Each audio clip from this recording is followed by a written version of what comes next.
morning, Namaskar, brothers and sisters, ladies and gentlemen, students and scholars, teachers, trainers, professors, professionals, officials, and learners. I welcome all respected represent directors. I welcome all your minister managers. Welcome to rock music. Bluetooth mode.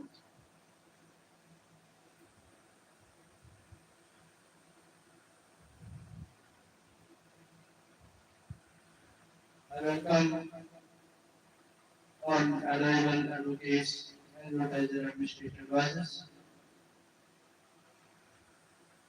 Very nice time, nice place, nice section that we are describing, expressing, explaining on Holy Indian spiritual, social, cultural, educational identities in the form of unity diversity.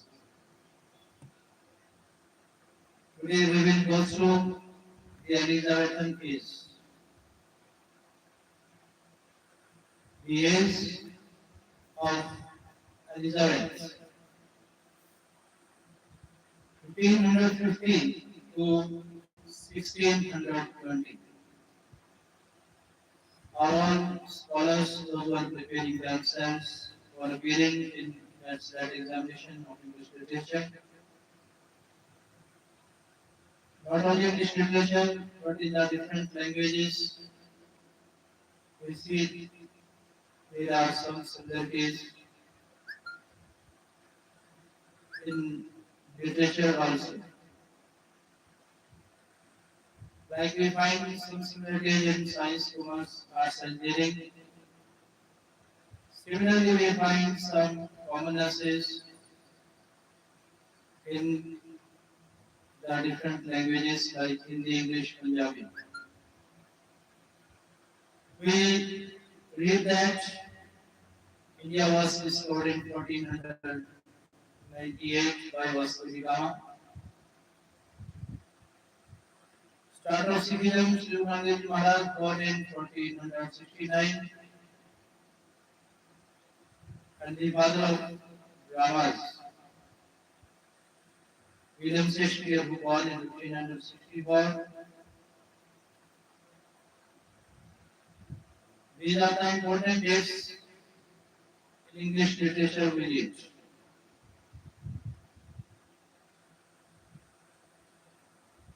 The reign of Elizabeth, it starts from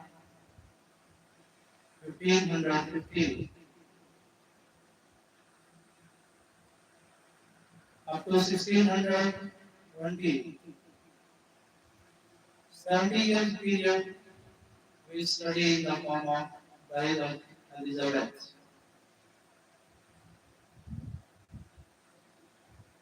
We observe that literature is written on the basis of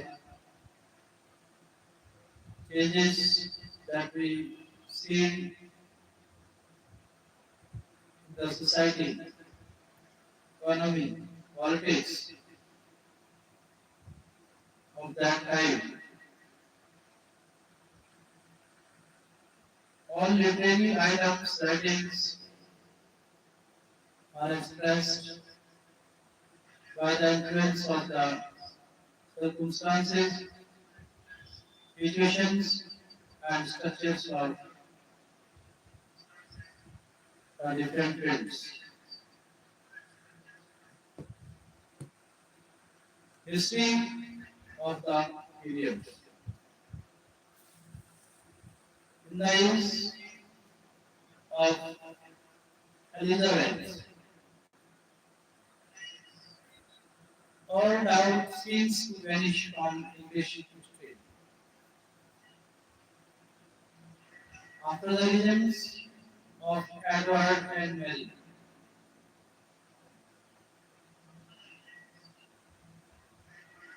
with defeat and humiliation abroad and persecutions and rebellion at home,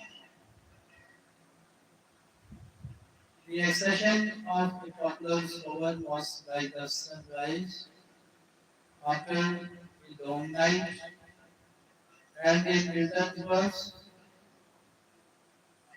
we suddenly see England a noble and puissant nation, rousing herself like a strong man after sleep and shaking her invincible locks. With the Queen's character strange mingling of rivalry and strength, which reminds one of that iron image with feet of clay. We have nothing whatever to do. It is the national life that concerns the literary student. Since even a beginner must notice that any great development of the national life is invariably associated with the development of the national education. It is enough for our purpose, therefore, to point out to fetch that Elizabeth, with all her vanity and inconsistency, steadily loved England and England's greatness, and that she inspired all her people with the unbounded patriotism, with exaltation, and with personal devotion, which finds a voice the fairy queen. Under her administration, the English national life progressed by gigantic leaps rather than by slow historical process, and English literature reached the very highest point of age. So the characteristic of the Elizabethan age, the most characteristic feature of the age was the comparative religious tolerance. It was due largely to the Queen's influence. The frightful excesses of the religious war, known as the 30 Years' War of the continent, found no parallel in England. Upon her accession, Elizabeth found the whole kingdom divided against itself. The north was largely Catholic, while the southern countries were strongly Protestant. Scotland had followed the Reformation in its own intense way, while Ireland remained true to its old religious traditions, and both countries were openly rebellious. The court, made up of both parties, witnessed the rival intrigues of those who sought to gain the royal favor. It was due partly to the intense absorption of man's mind in religious questions that the preceding century, though an age of advancing learning, produced scarcely any literature worthy of the name. Elizabeth favored both religious parties, and presently the world is saw with amazement Catholics and Protestants acting together as trusted counselors of a great sovereign. The defeat of the Spanish Armada established the formation as obstructed England, and at the same time united all Englishmen in a magnificent national enthusiasm.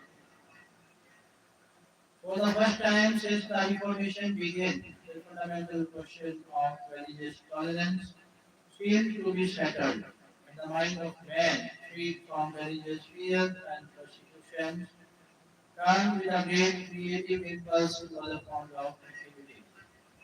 It is partly from this new freedom of the mind that the age of Elizabeth received its great literary stimulus. It was an age of comparative social contentment. In strong contrast to the days of England, the rapid increase of manufacturing towns gave employment to thousands who had before been idle and discontented. Increasing trade brought enormous wealth to England, and this wealth was shared to this extent, at least that for the first time some systematic care for the needy was attempted. Castes were held responsible for their own poor, and the wealthy were taxed to support them or give them employment. The increase of wealth, the improvement in living, the opportunities for labor, the new social content, these also are factors which help to account for the new literary activity. Is of dreams of adventure, of unbounded enthusiasm springing from the new lands of fabulous riches revealed by English explorers. Rag sails around the world, shaping the mighty course which the English colonizers shall follow through the centuries. And presently the young philosopher Bacon is saying confidently, I have taken all knowledge for my province. The mind must search farther than the eye. With new rich lands open to the sight, the imagination must create a new forms to people the new words. Includes famous collection of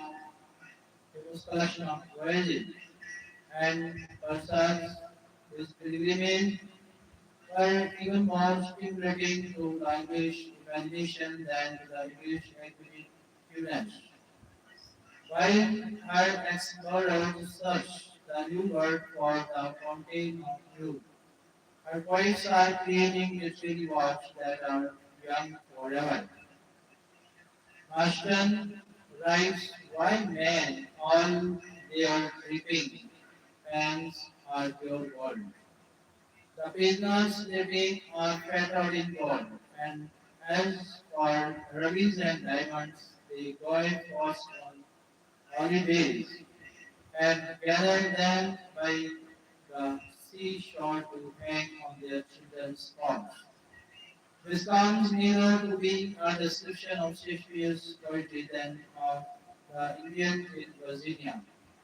Prospero in the tempest with his control over the mighty powers and harmonies of nature. Harmonies of nature is only the literary dream of that science though, which had just begun to grapple with the forces of the universe. Cabot, Drake, Corbisper, Wilbur, Raleigh, Willard by Hawkins, his score of explorers reveal a new path to man's eyes, and instantly literature creates a new heaven to measure. So dreams and deeds is side by side, and the dream is our great and our day. It, that is the meaning of literature.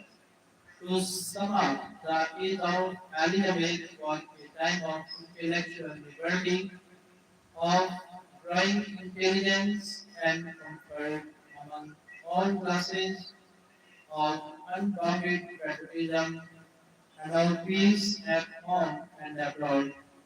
For battle, we must go back to the age of Pericles in Athens, or of Augustus in Rome, or go forward a little to the magnificent court of Louis XIV, when Cardin, Racine, and Molière brought the drama in France to the point where Marlowe, Shakespeare, and Johnson had left it in England half a century earlier. Such an age of great thought and great action appealing to the eyes as well as to the imagination and intellect. Finds but one adequate literary expression. Neither poetry nor the story can express the whole man, his thought, feeling, action, and presenting character. Hence, in the age of Elizabeth literature, turned instinctively to the drama and brought it rapidly to the highest stage of its development. The non-dramatic voice of the Elizabethan age. Edmund Spenser, 1552 to 1599. Fires, I have 5 years so long with age that all my important reeds will rent and world, and my poor blues it spend a spare store, yet little would have got, and much less gain. Such value, such brilliance makes the grasshopper so poor, and bigger so dead than a winter, but her tail. The deeper it is that I would devise to feed youth's fancy, and the floating fly delighted much what I the back for thee. They hand the pleasure I a slender prize, albeit the bush, the birds, then to fly, but to thereof to beauty can arise. Beauty, the praise is better than the price. The glory, and much greater than the gain. Shepherd's calendar of October. In these words, with their sorrowful suggestion of where Spencer reveals his own heart, unconsciously perhaps, as no biographer could possibly do. His life and work seem to center about three great influences. Summed up in three names, Cambridge, where he acquainted with the classics and the Italian poets. London, where he experienced the glamour and the disappointment of court life. And Ireland, which steeped him in the beauty and imagery of old Celtic poetry, and first gave him leisure to write his masterpiece. Spencer's early life and parentage we know little, except that he was born in East Smithfield, near the town of London, and was poor. His education began at the Russian Talent schools in London and was continued in Cambridge, where as a great Caesar and in fact for wealthy students he entered his camp living. Here in the glorious world that only a poor scholar knows how to create for himself, he read the classics, made acquaintance with the great Italian poets, and wrote numberless little poems of his own, though Joseph was his beloved master.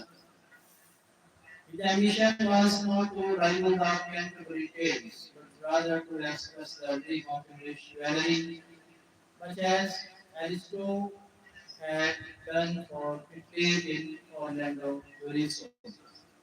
After leaving Cambridge 1576, Spencer went to the north of England on some unknown walk or quest. Here, his chief occupation was to fall in love and to record his melancholy over the lost Rosalind in the shepherd's calendar. Upon his friend Harvey's advice, he came to London, bringing his poems, and here he met Leicester, then at the height of royal fever, and the later took him to live at Leicester House. There he finished the shepherd's calendar, and here he met Sydney and all the Queen's favorites.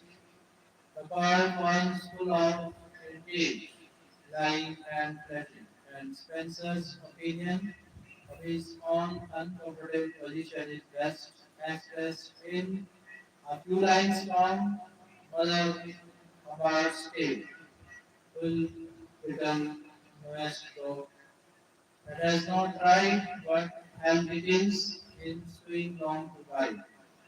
Guru's good days that might be better spent to waste long nights in pensive discontent, to fret thy soul with crosses and with cares, to eat thy heart to comfort restless fear, to calm to crouch, to wait to ride to run, to spend to give to want to be undone.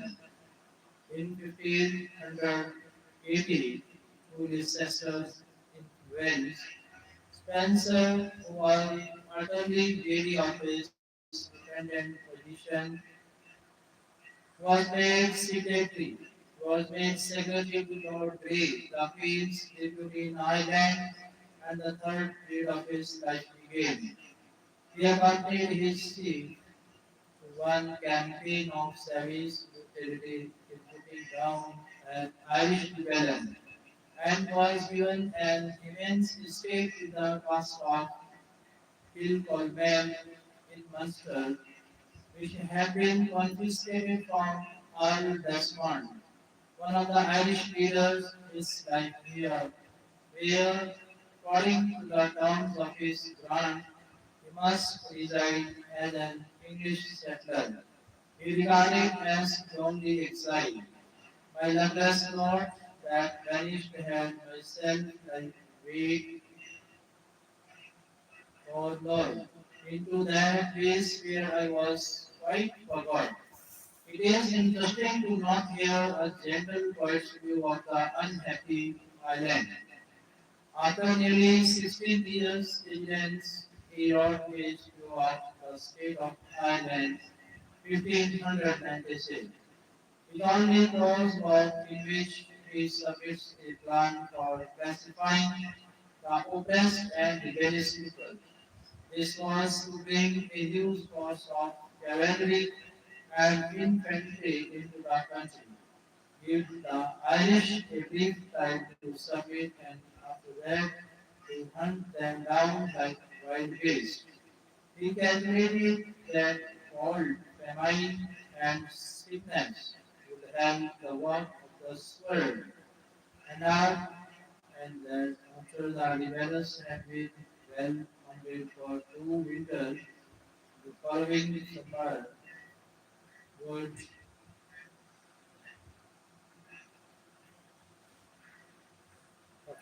summer would find the country peaceful.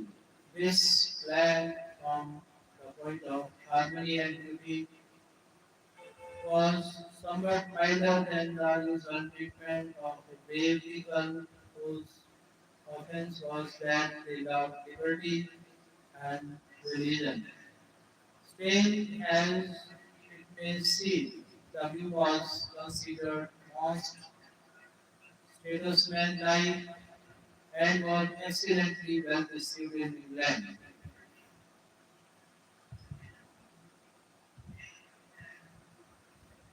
In Kilcolman, surrounded by great natural beauty, Spencer finished the first 3 books of the Fairy Queen. In 1589, Reading visited him, heard the poem with enthusiasm, hurried the poem off to London, and presented him to Elizabeth. The first 3 books met with instant success when published and were acclaimed as the greatest work in the English language. An early pension of £50 was conferred by Elizabeth but rarely paid, and the boy turned back to exile, that is, to Ireland again.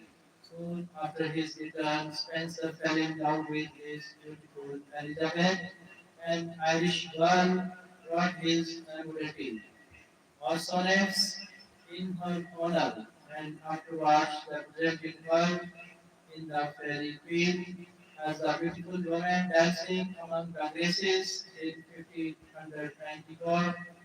He married Elizabeth, celebrating his wedding with his happy Albion, one of the most beautiful wedding names in any language.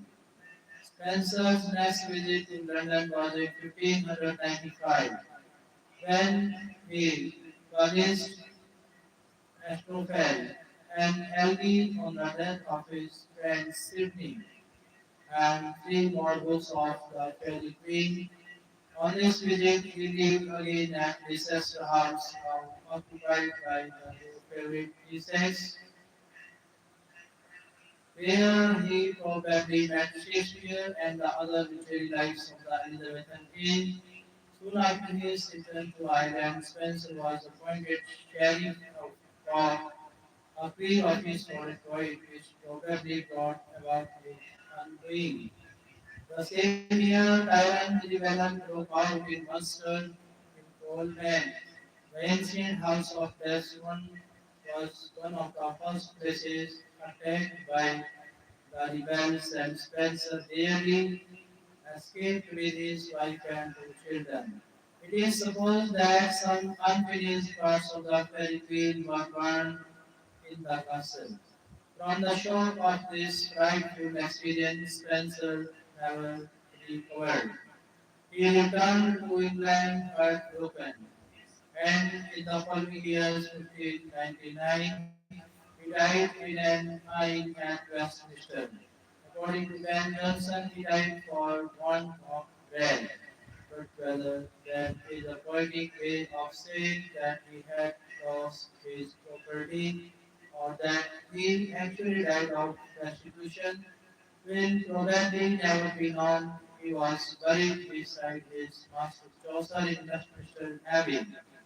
The poets of that is longing to his funeral and, according to Camden, casting their elegies and the pens that had written them into his tomb.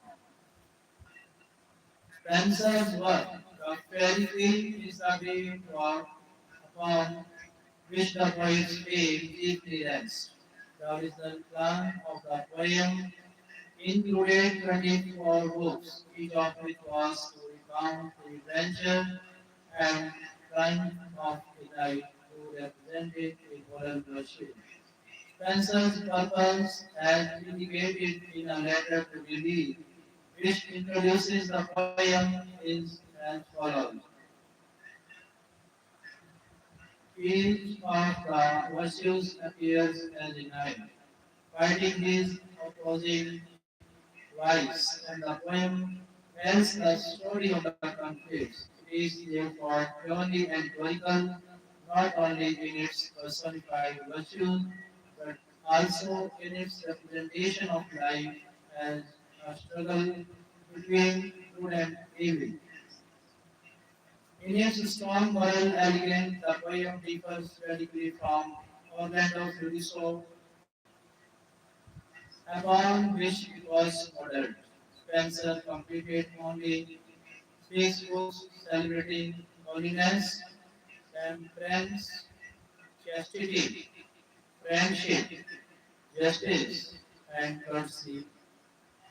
We have also a fragment of the seventh reading of constancy, but the rest of this book was not written, or else was lost in the fire at Kilcolman. The first three books are by far the first three books are by far the best, and judging by the way the interest lags and the allegory was incomprehensible. It is perhaps as well for Spencer's reputation that the other 18 books remained a dream. Argument of the fairy queen. From the introductory letter, we learn that the hero visits the Queen's court in Fairyland. While she holding a 12 days festival. On each day, some distressed person appears unexpectedly, tells a woeful story of dragons, of enchantresses, or of distressed beauty or virtue, and asks for a champion to right the wrong and to let the oppressed go free. Sometimes a knight volunteers or begs for the dangerous mission. Again, the duty is assigned by the queen, and the journeys and adventures of these knights are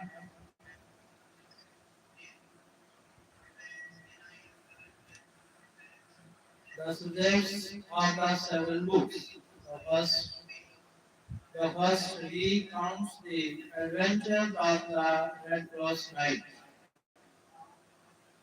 representing holiness, and the Lady Una, representing reason. Their contests are symbolical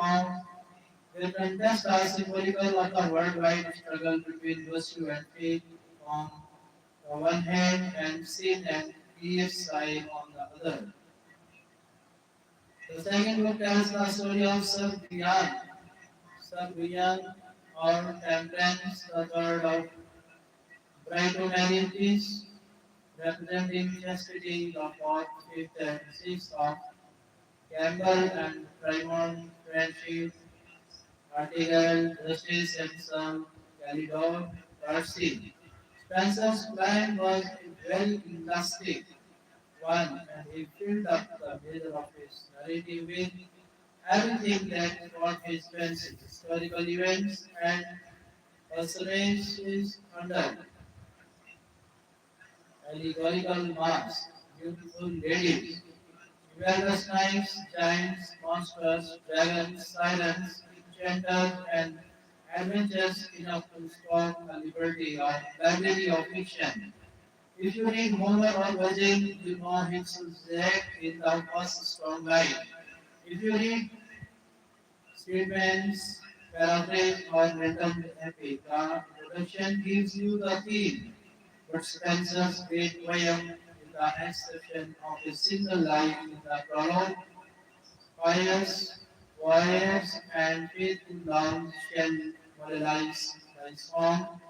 Gives hardly a hint of what is coming. As to the meaning of the allegorical figures, one is generally in doubt. In the first three books, the shadowy fairy queen sometimes represents the glory of God and sometimes Elizabeth, who was naturally flattered by the pandal. Brito Meshes is also Elizabeth, the Red Cross United Sydney, the modern Englishman, Arthur, who always appears to protest to the fortress with his sister, which is another outrageous battery. Una is sometimes religious, Una is sometimes religion, and sometimes the Protestant Church, while Lusa represents Mary Queen of Scots, or general Catholicism. In the last two books, Elizabeth appears again as Marsilia. Henry IV of France as Bourbon. The world in the Netherlands as the story of Lady Bells. Dealing as Premiums, the Earl of Northumberland and Westmoreland, lovers of Mary Medusa, and Glenmore and Caledon, and so on to the wide range of contemporary characters and events. In the allegory becomes as difficult to follow as the second part of the Gothic first. Poetical form for the fairy queen Spencer invented a new verse form which had been called since his days the Spencerian stanza. Because of its rare beauty, it had been much used by nearly all our poets in their best work.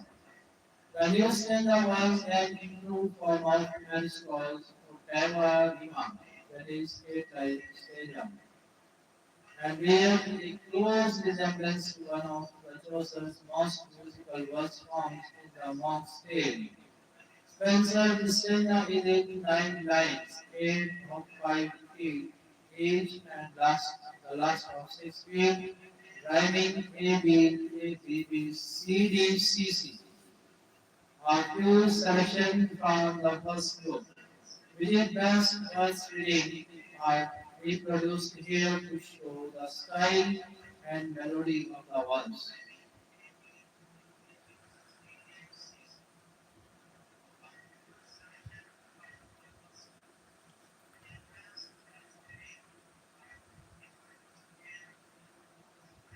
Minor Williams, next to his masterpiece, The Shepherd's Calendar 1579, is the best known of Spenser's poems, though as his first work it is below many others in melody. It consists of 12 pastoral poems or eclogues, one for each month of the year. The themes are generally real life, nature, love in the fields, and the speakers are shepherds and shepherdesses. To increase the rustic effect, Spencer uses strange forms of speech and absolute words such an extent that Johnson complained his words are not English or any other language. Some are melancholy poems on his lost rosary. Some are satires on the clergy. One, The Briar and the Oak, is an allegory one flatters Elizabeth, and others are pure fabulous. Others are pure fables cursed with a Puritan spirit. They are written in various styles and meters, and show plainly that Spencer was baptizing and preparing himself for greater work. Other noteworthy poems are Mother of Bard's Gate, a satire on society, Astrophel and Algae on the depth of Sydney, a variety of sonnets to the Elizabeth, the Mary's James, Epithalmy, Epithalmian, and for hymns on love, beauty, heavenly love, and heavenly beauty. There are numerous other poems and collections of poems, but they show the scope of his work and are best worth reading. The importance of Shepherd's Calendar. The publication of this work in 1579 by an unknown writer who signed himself modestly MS Emerito marks an important epoch in our literature. We shall appreciate this better if we remember the long years during which England had been without a great poet. Chaucer and Spenser are often studied together as poets of the Renaissance period, and the idea prevails that they were almost contemporary. In fact, nearly 2 centuries passed after Chaucer's death, years of enormous political and intellectual development.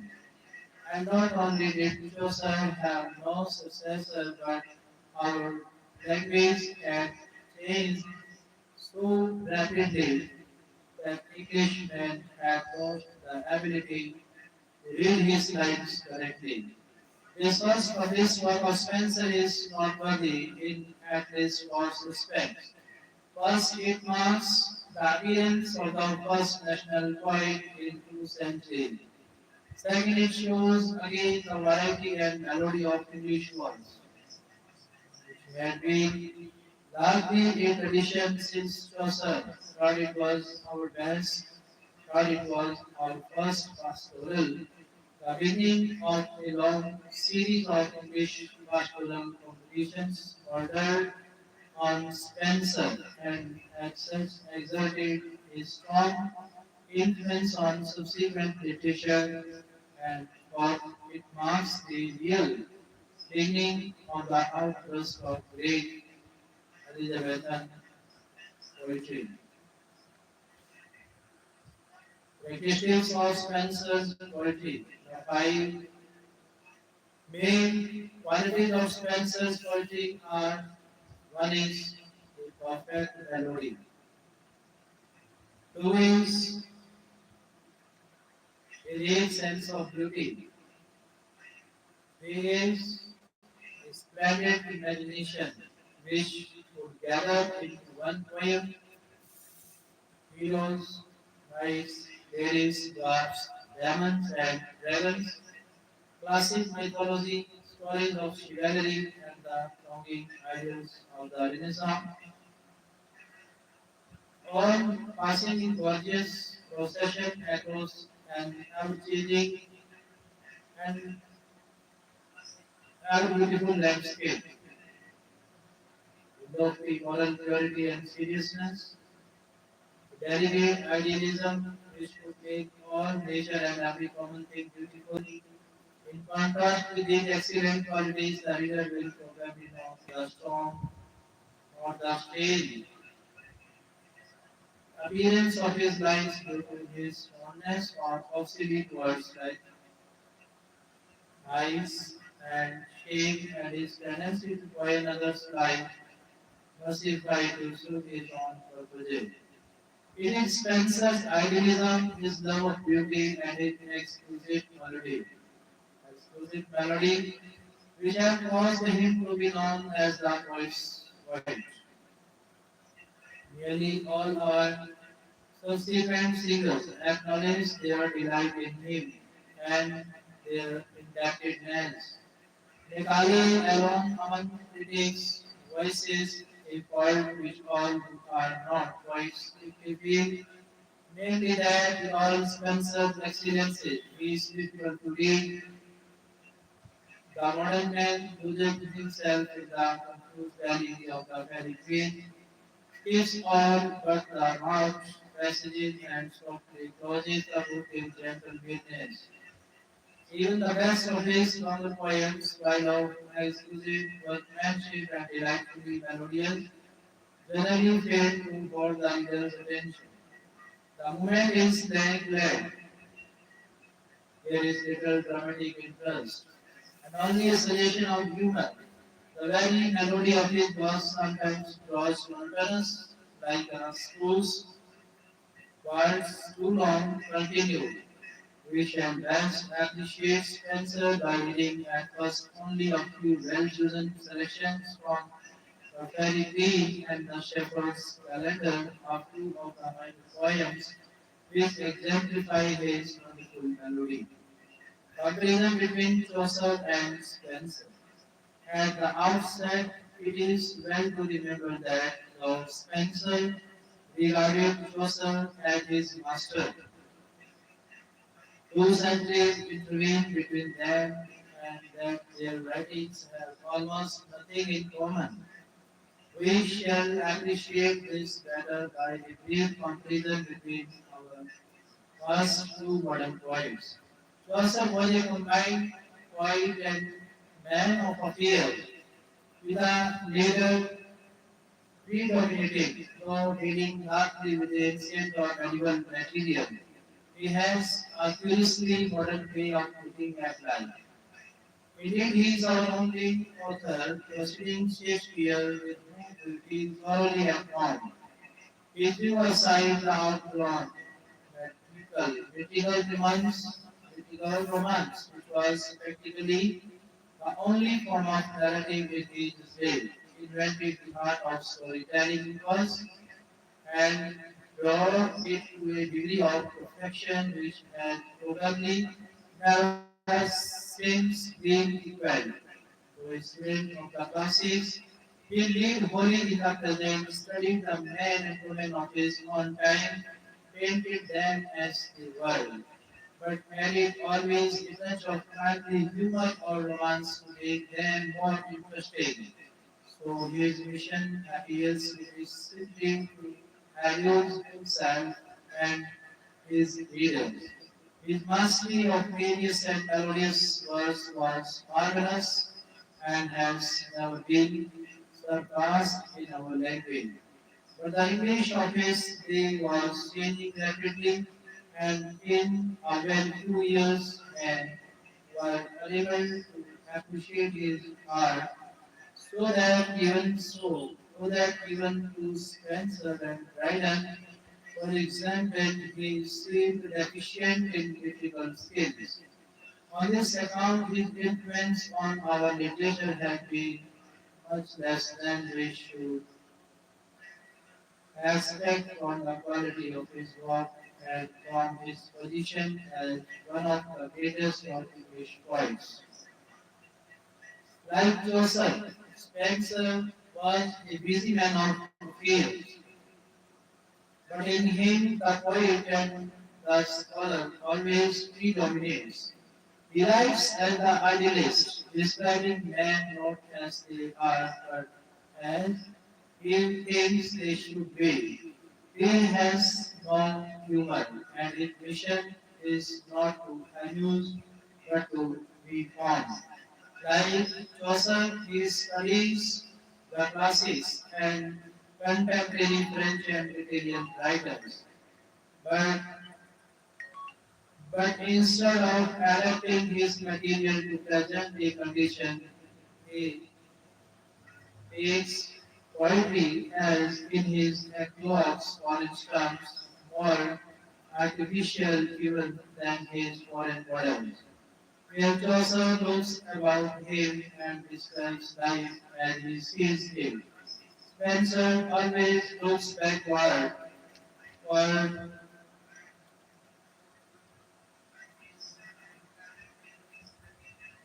his imagination. He lives vaguely in the past, in a realm of purely imaginary emotion and adventure.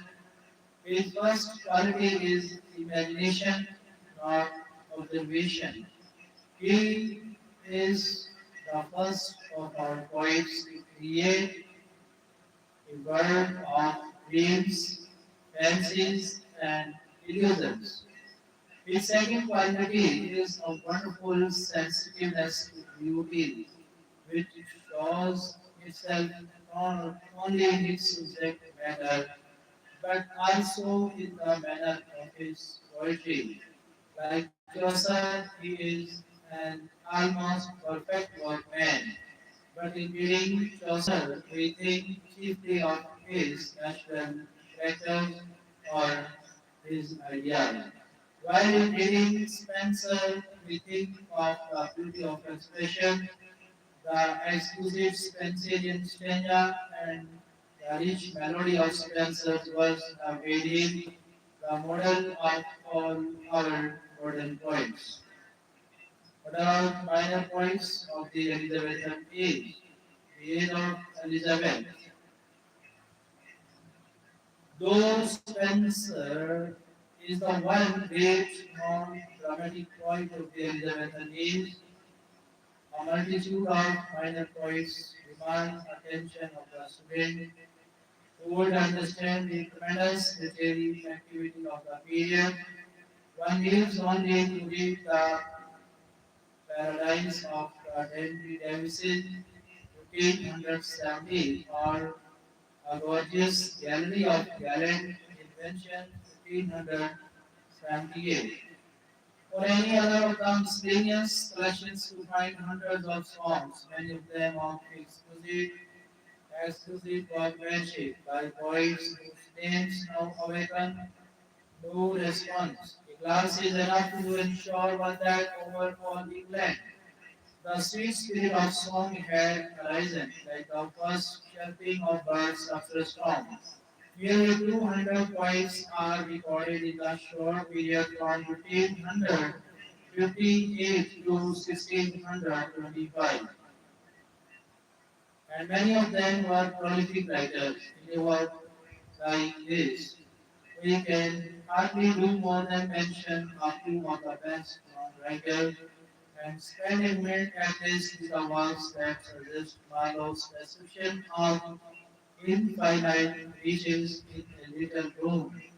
The reader did not for himself the interesting union of fiction and thought in these men, so characteristic of the Elizabethan age, for most of them were engaged chiefly in business or war or politics, and literature was to them a pleasant recreation rather than an absorbing profession. Hans Sackville, 1536 to 1608. Sir Thomas Sackville, Earl of Dorset and Lord High Treasurer of England, is generally passed with Wyatt and Surrey among the producers of the Elizabethan age, in imitation of Dante's Inferno. Sackville formed the design of a great poem called the Minor Mirror for Magistrates, under guidance of an allegorical personage called Sorrow. Beamish the spirits of all the important actors in English history. The, the idea was to follow Gilgamesh fall of princes and let each character tell his own story, so that the poem would be a mirror in which present rulers might see themselves and read with warning. Whoever whose rights would be got to use. Sackville, Sackville finished only the induction and the complaint of the Duke of Buckingham. These are written in the Rhine Royal and are marked by strong poetic feeling and expression. Unfortunately, Sackville turned from poetry to politics, and the poem was carried on by two inferior poets, William Baldwin and George Ferron. Sackville wrote also in connection with Thomas Morton, the first English tragedy, Lyrics and Forex, but also Forgotten, which will be considered in the following section on the rise of the drama. Philip Sidney from 1554 to 1586. Sidney, the ideal gentleman, the Sir Calidore of Spencer, Legend of Percy, is vastly more interesting as a man than as a writer. The student is recommended to read his biography rather than his books. His life expresses better than any single literary work. The two ideals of the age, personal honor and national greatness. As a writer, he is known by three principal works, all published after his death, showing how little importance he attached to his own writing, even while he was encouraging Spencer, the Arcadia in a pastoral romance, intervals with eclogues in which shepherds and shepherdesses sing of the delights of rural life. Though the work was taken up quickly, ideally as a summer's pastime, it became immensely popular and was imitated by 100 poets. The Apology or Poetry 1595, generally called the defense of poesy, appeared in answer to a pamphlet by Stephen Rawson called The School of Abuse 1579, in which the poetry of the age and its unbridled pleasure were denounced with Puritan thoroughness and conviction. The apology is one of the first critical essays in English, and though its style now seems labored and unnatural, the pernicious result of Rufus and his school, it is still one of the best expressions of the face and meaning of poetry in any language. Astrophel and Stella is a collection of songs. Astrophel and Stella is a collection of songs and sonnets addressed to Lady Penelope Devox, to whom Sydney had once been betrothed. They bound in exquisite lines and passages, containing more poetic feeling and expression than the songs of any other minor writer of the age. George Chapman, 1559 to 1634. Chapman spent his song life, life among the dramatists and wrote chiefly for the stage. His plays, which were for the most part merely poems in dialogue, fell far below the high dramatic standards of his time and are now almost unread. His most famous work is the musical translation of the Iliad 1611 and of the Odyssey 1614.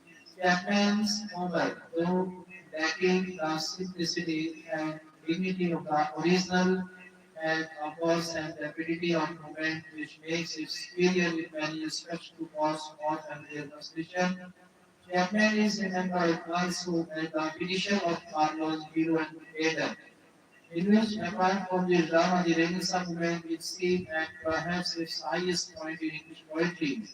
Out of scores of long poems of the period, Hero and Kingdom and the Fairy Queen are the only two which are even slightly known to modern readers.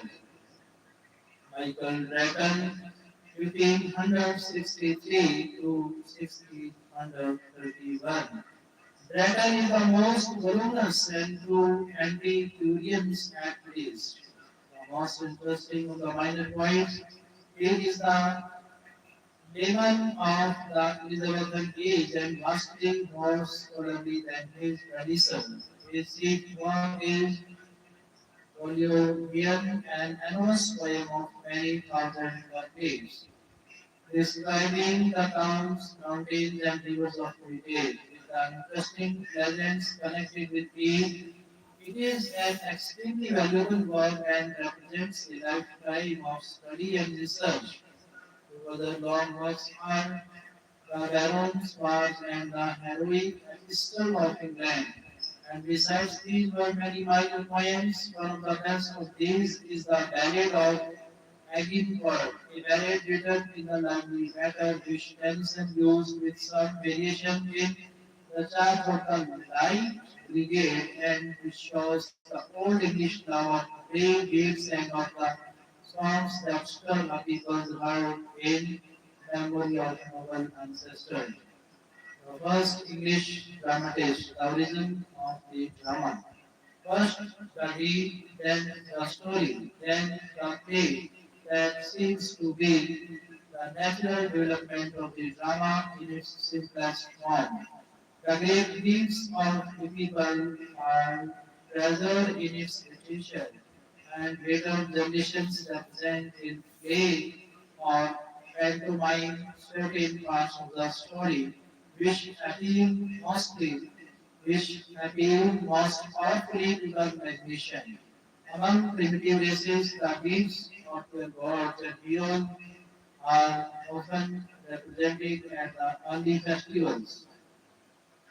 And among children whose instincts are not yet blunted by artificial habits, one sees the story that was heard at bedtime repeated next day in vigorous action when our boys turn to scouts and our girls princes, precisely as our first dramatists turned to the old legends and heroes of Britain for their first stage production. To act a part seems as natural to humanity as to tell a story. And originally the drama is but an old story retold to the eye, a story put into action by living performance, who for the moment put into action by living performance, and who for the moment make believe or imagine themselves to be the world heroes. To illustrate the matter simply, there was the grave by him who was called the Christ. Inevitably, the life found its way into literature, and we have the Gospels. Around the life and literature sprang up a great religion. Its worship was at first simple. The common prayer, the evening meal together, the remembered words of the Master, and the closing hymn. Gradually, a ritual was established, which grew more elaborate and impressive as the centuries went by. Scenes from the Master's life began to be represented in the churches, especially at Christmas time when the story of Christ's birth was made more effective to the eyes of the people who could not read by Dave in Ebenezer, surrounded by Maggie and shepherds. With a choir of angels chanting the Gloria in excelsis. Other impressive scenes from the Gospel followed that the Old Testament was called upon until a complete cycle of days from the creation to the final judgment was established, and we have the masteries and miracle days of the Middle Ages. Out of these came directly the drama in the Western Age. Years the development of the drama. The religious period in Europe and in Greece. The drama had a distinctly religious reason.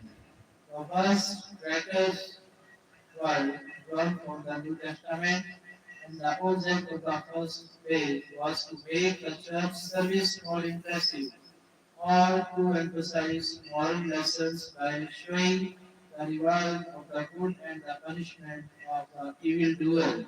In the later days of the Roman Empire, the church found the stage possessed by frightful pain, which debased the morals of a people already fallen to law. Reform seemed impossible. The drama was driven from the stage and plays on every kind were forbidden. But mankind loved a spectacle and soon the church itself provided a substitute for the forbidden plays in the famous mysteries and miracles.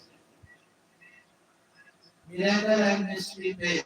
In France, the name miracle was given to any play representing the lives of the saints, while the mystery represented scenes from the life of Christ or stories from the Old Testament associated with the coming of Messiah. In English, this distinction was almost unknown. The name miracle was used indiscriminately for all plays having their origin in the Bible or in the lives of the saints. And the name mystery to distinguish a certain class of plays was not used until long after the religious drama had passed away.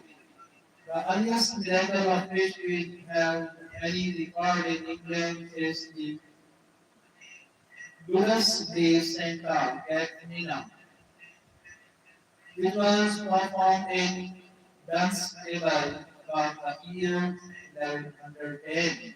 It is not on It is not known who wrote the original play of Saint Catherine, but our first version was created by Geoffrey of Saint Albans, a French school teacher of Dunstable. Whether or not the play was given in English is not known, but it was customary in the earliest days for the chief actors to speak in Latin or French to show their importance, while minor and comic parts of the same play were given in English. For centuries after this was recorded play, the miracles increased steadily in number and popularity in England. They were given first very simply and impressively in the churches. Then, as the actors increased in number and the pace in liveliness, they overflowed to the church yards. But when fun and hilarity began to predominate even in the mosque's sacred representation, the scandalized priest ordered praise altogether on church grounds.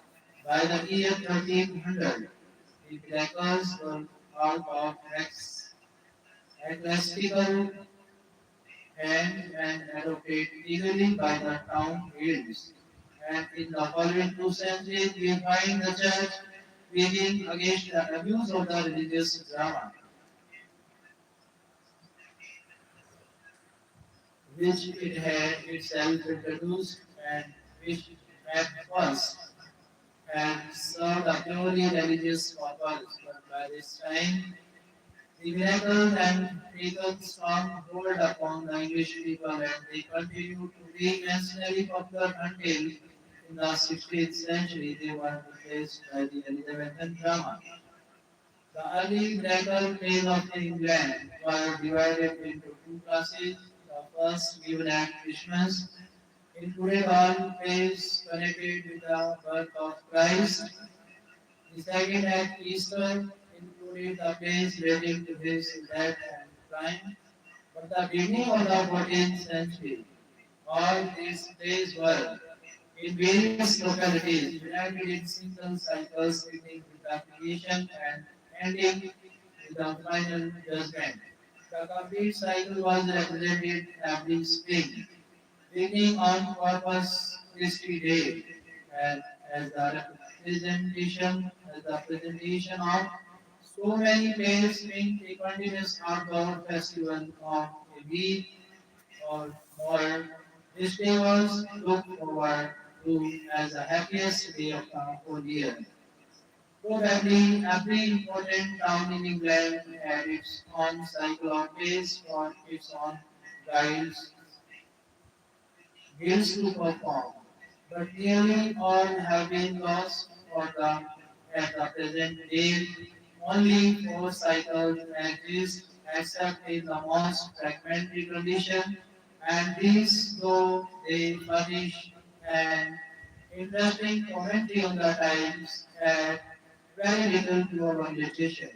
The four cycles are they, Chester and York, plays so called from the towns in which they were given the Townley or Wakefield place named for the Townley family, which for a long time owned the manuscript and the Coventry place, which on doubtful evidence have been associated with the great riot, consequence of Coventry. The Chester cycle has 25 days, the Wakefield 30, the Coventry 42, and the York 48. It is impossible to fix either the date or the authorship of any of these plays. We only know certainly that they were in great favor from the 12th to the 16th century. The York plays are generally considered to be the best, but those of Wakefield show more humor and variety and better workmanship.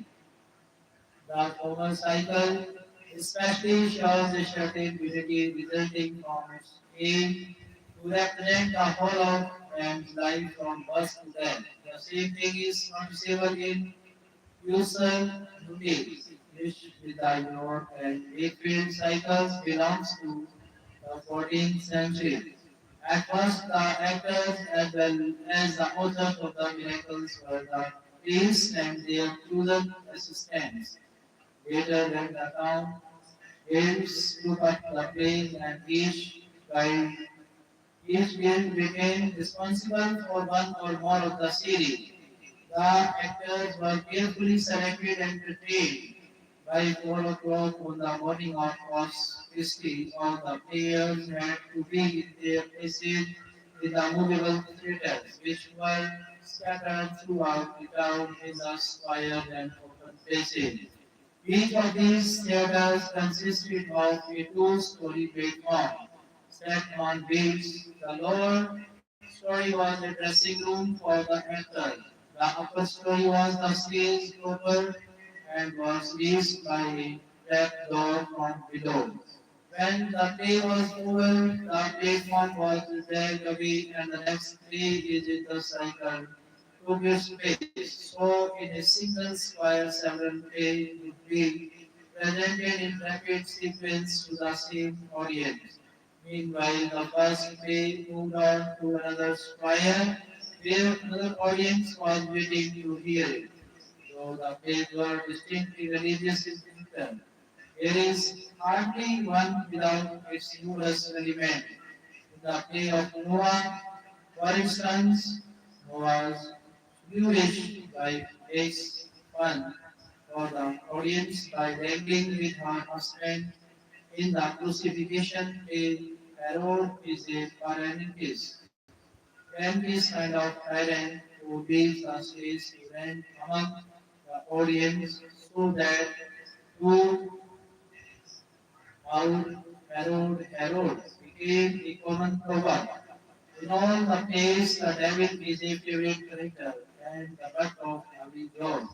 He also leaves the stage to play pranks or frighten the wondering children. On the side of the stage was often seen a huge dragon head with gaping red juice, belching hot fire and smoke out of which poured a tremendous group of devils with clubs and pitchforks and great irons to punish the wicked crackers and to drag them away at last. Howling and shrieking into hell mouth as the dragon's head was called. So the fear of hell was ingrained into an ignorant people for centuries. Alternating with these horrors were bits of product horseplay and domestic scenes of peace and kindliness, representing the life of the English fields and home. With these were songs and carols like that of the Nativity, for instance.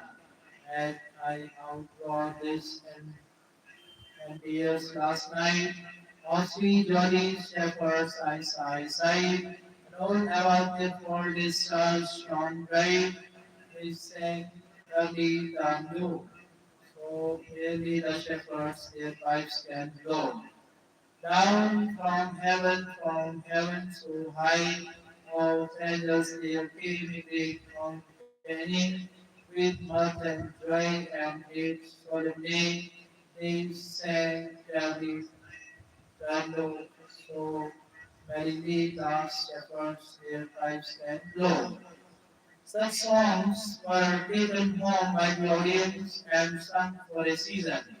As the popular tune is now caught from the stage and sung on the streets, and at times the whole audience would very likely join in the chorus. After these plays were written, according to the general outline of the Bible story, no change was tolerated. The audience insisting like children at punch and judy upon seeing the same things year after year. No originality in thought or treatment was possible. Therefore, the only variety was in new songs and plots and in the pranks of the devil. Parish acts such plays seems to us they are part of the religious development of all uneducated people. Even now, the Persian play of the martyrdom of Ali is celebrated early, and the famous Passion play, a true miracle, is given every 10 years at Odin background. The moral period of the drama. The second or moral period of the drama is shown by the increasing prevalence of the morality play. In this, the characters were allegorical personages, life, death, repentance, goodness, love, greed, and other virtues and vices. The moralities may be regarded, therefore, as a dramatic counterpart of the ones of the allegorical poetry exemplified by the romance of the rose, It did not occur to our first unknown dramatists to portray men and women as they are until they had first made characters of abstract human quality. Nevertheless, the morality marks a distinct advance over the miracle in that it gave face forth to the imagination for new plots and incidents. In Spain and Portugal, these plays under the name Photo were wonderfully developed by the genius of Calderon and Gil Vicente. But in England, the morality was a very kind of performance like the allegorical poetry which preceded it. To enliven the audience, the devil of the miracle praise was introduced, and another lively personage called the Wise was the producer of our modern clown and jester. His business was to torment the virtues by mischievous threats, and especially to make the devil's life a burden by beating him with a bladder or a wooden sword at every opportunity. The morality generally ended in the triumph of virtue, the devil leaping into hell mouth with vice on his back.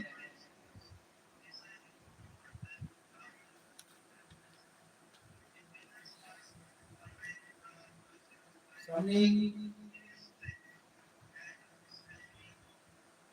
the best known of the morality is Every Man, which has recently been divided in England and America. The subject of the play in the summing of every man by death. And the moral is that nothing can take away the terror of the inevitable summons but an honest life and the comforts of religion. In its dramatic unity, it suggests the pure Greek drama. There is no change of time or scene, and the stage is never empty from the beginning to the end of the performance. Other well-known qualities are the pride of life, Icons honor, and the skill of relevance. In the later, man is represented and shut up in a castle, garrisoned by the virtues and besieged by the vices. Like the miracle plays, most of the old moralities are of unknown date and origin. Of the known authors of moralities, of the best are John Skelton, who wrote Magnificence, and probably also the Necromancer, and Sir David Lindsay, 1490 to 1555. The point of the Scotch Reformation, those religious business, it was to make rules, it was to make rulers uncomfortable by telling them unpleasant truths in the form of poetry. This meant a new element entered into the morality. They satirized or denounced abuses of church and state and introduced living personages thinly disguised as allegory, so that the stage was become the power in shaping events and correcting abuses. The interviews. It is impossible to draw any accurate line of distinction between the moralities and interviews.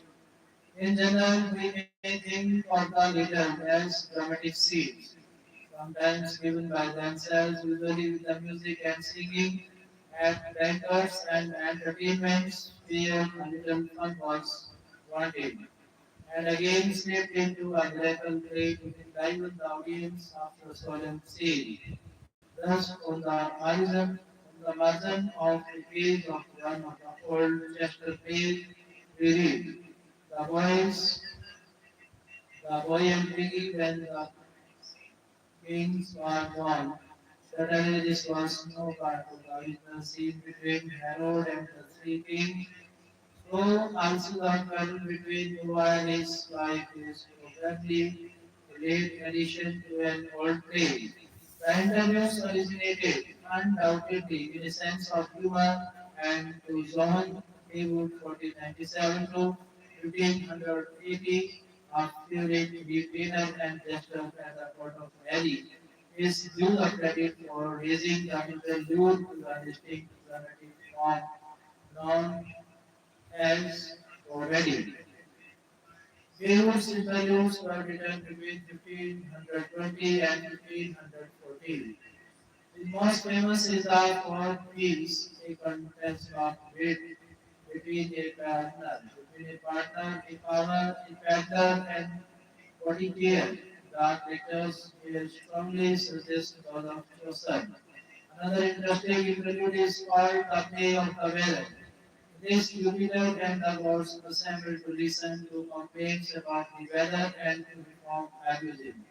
Naturally, everybody wants to his own kind of weather. The climax is reached by a boy who announces that a boy's weather consists in two things: catching birds and throwing snowballs and bags for the weather to be such that he can always do both. Jupiter decides that he will do just as he pleases about the weather, and everybody was satisfied. All the early plays were written. All these early plays were written for the most part in a mingling of prose and dashed doggerel, doggerel, and add nothing to ornamentation. Their great work was to train and actors, to keep alive the dramatic spirit and to prepare the way for the new drama.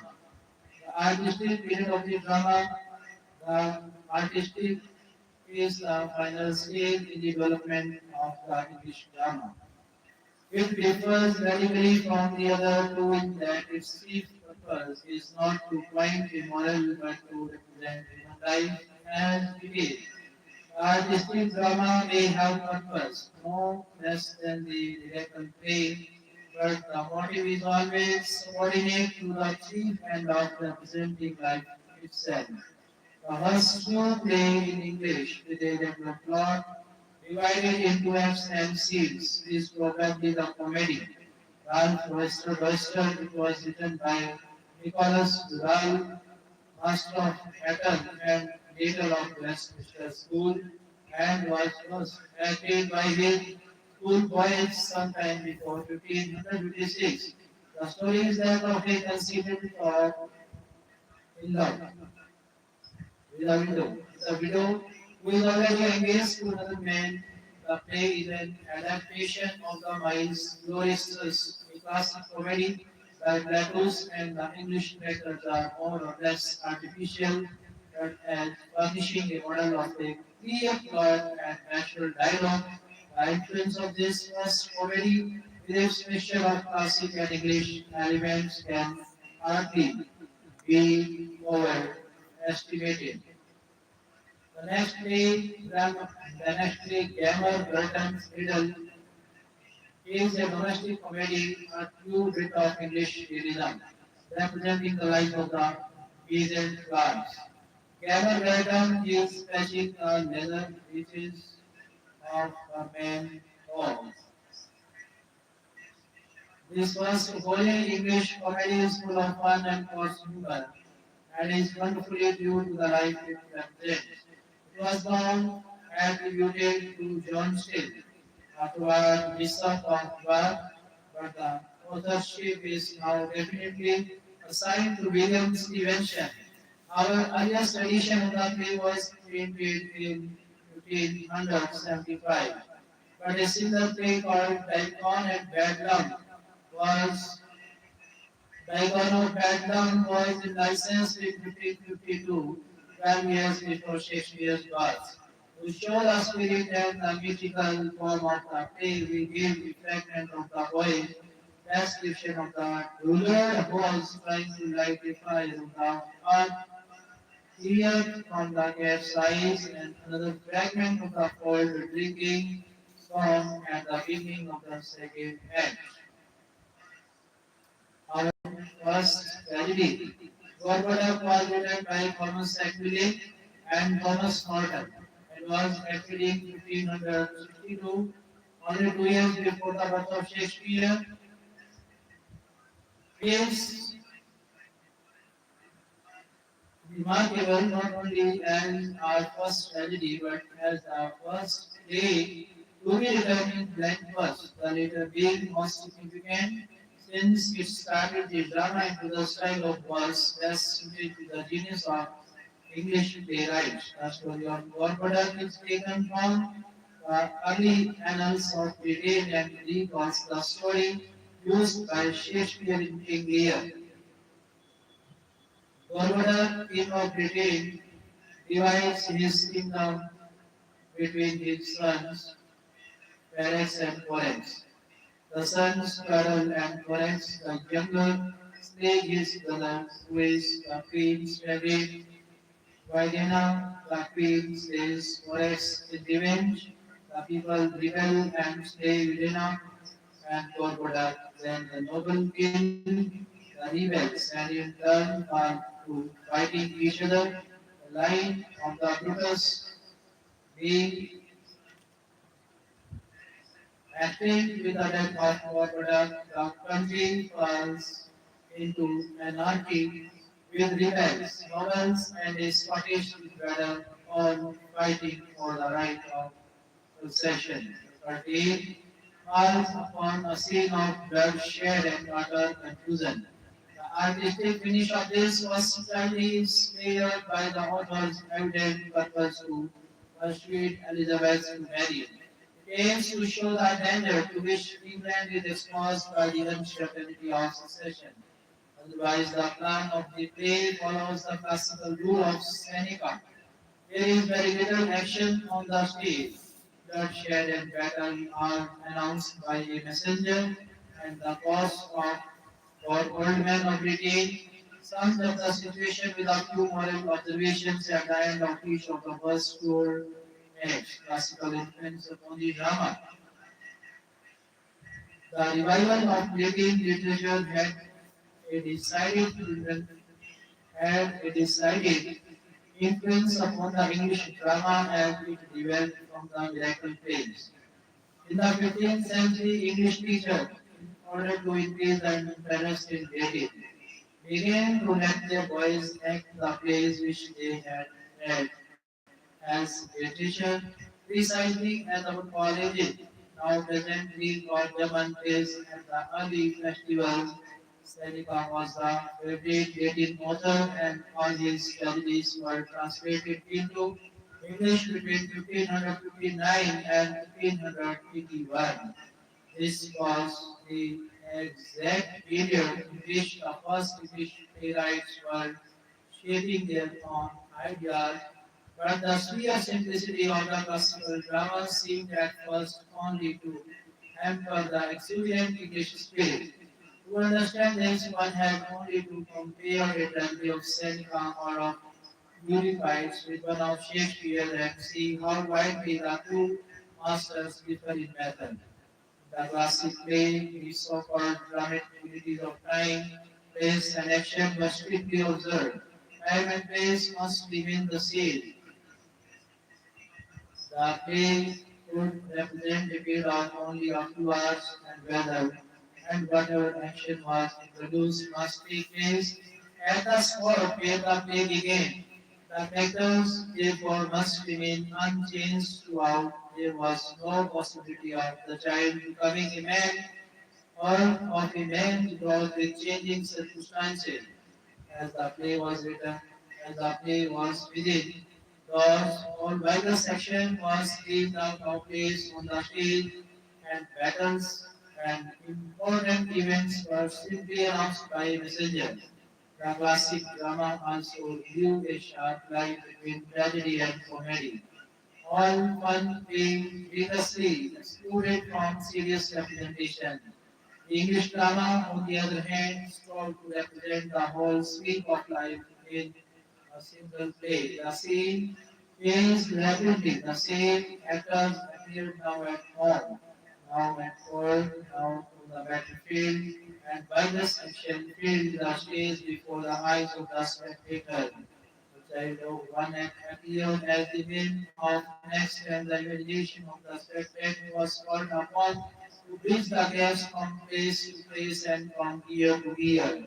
So that artist had free spot to present all life in a single place and in a single arm. Moreover, since the world is always laughing and always crying at the same moment, tragedy and comedy were presented side by side as they are in life itself. And Hamlet sings after the play that amused the poet brushed up the stage with family fear. While at the striker dear so while let the striker dear go weak, the heart one can play, for some must watch while some must stay. So runs the word away. Naturally, with these two ideas struggling to master the English drama, two schools of writers arose.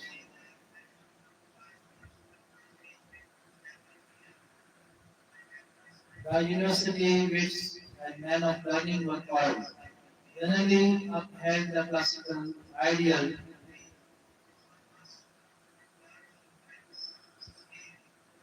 and ridiculed the crudeness of the new English plays. Thackeray and Norton were of his class, and Gorbachev was classic in its construction. In the defense of poesy, Sidney upholds the classics and ridicules the too ambitious spot of the English drama. Against these were the popular playwrights, Livy, Peele, Lee, Marlowe, and many others who recognized the English love of fiction and disregarded the dramatic unities in their endeavor to even represent life as it is. In the end, the native drama prevailed, added by the popular taste which had been which had been trained by for centuries of miracles.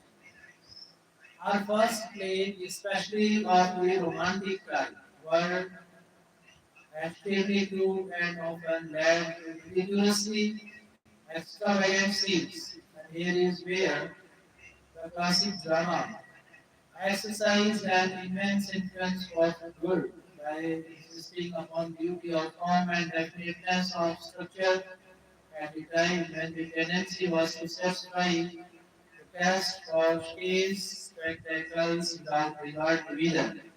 In the year 1574, a royal permit to Lord Leicester's actors allowed them to give plays anywhere throughout our realm of England, and this must be regarded as the beginning of the regular drama. 2 years later, the first playhouse known as the theatre was built for these actors by James Burbage in Finsbury Fields, just north of London. It was in this theatre that Shakespeare probably found employment when he first came to the city.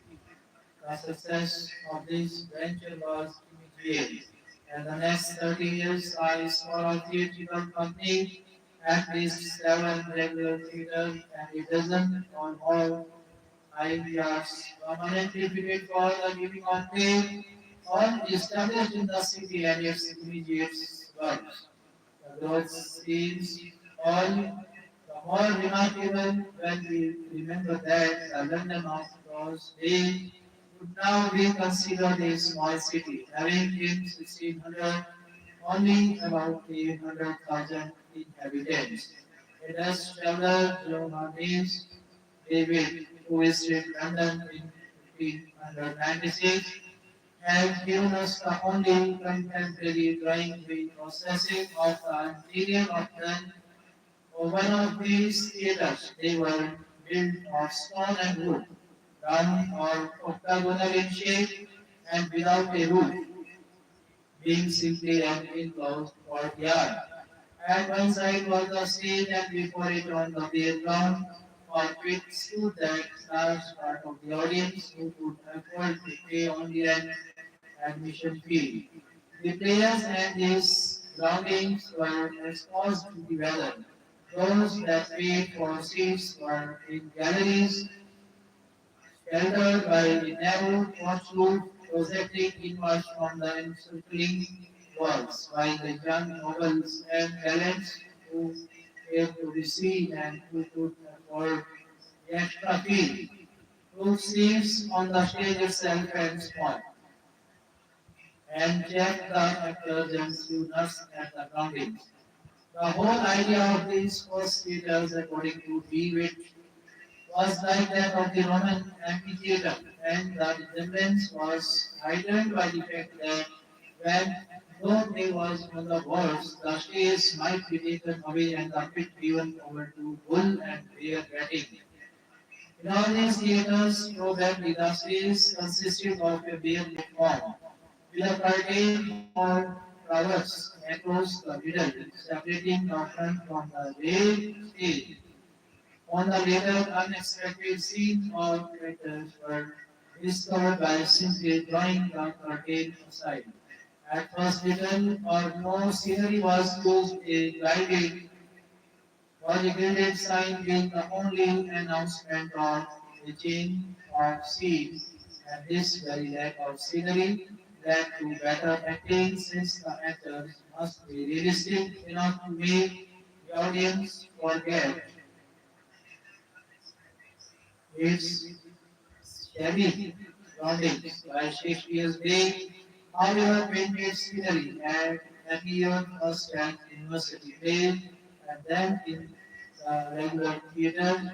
Now, our first plays, even parts were taken by boy actors who evidently were more distressing than the crude scenery. All contemporary literature has many satirical references to their acting and even the tolerant Shakespeare writers.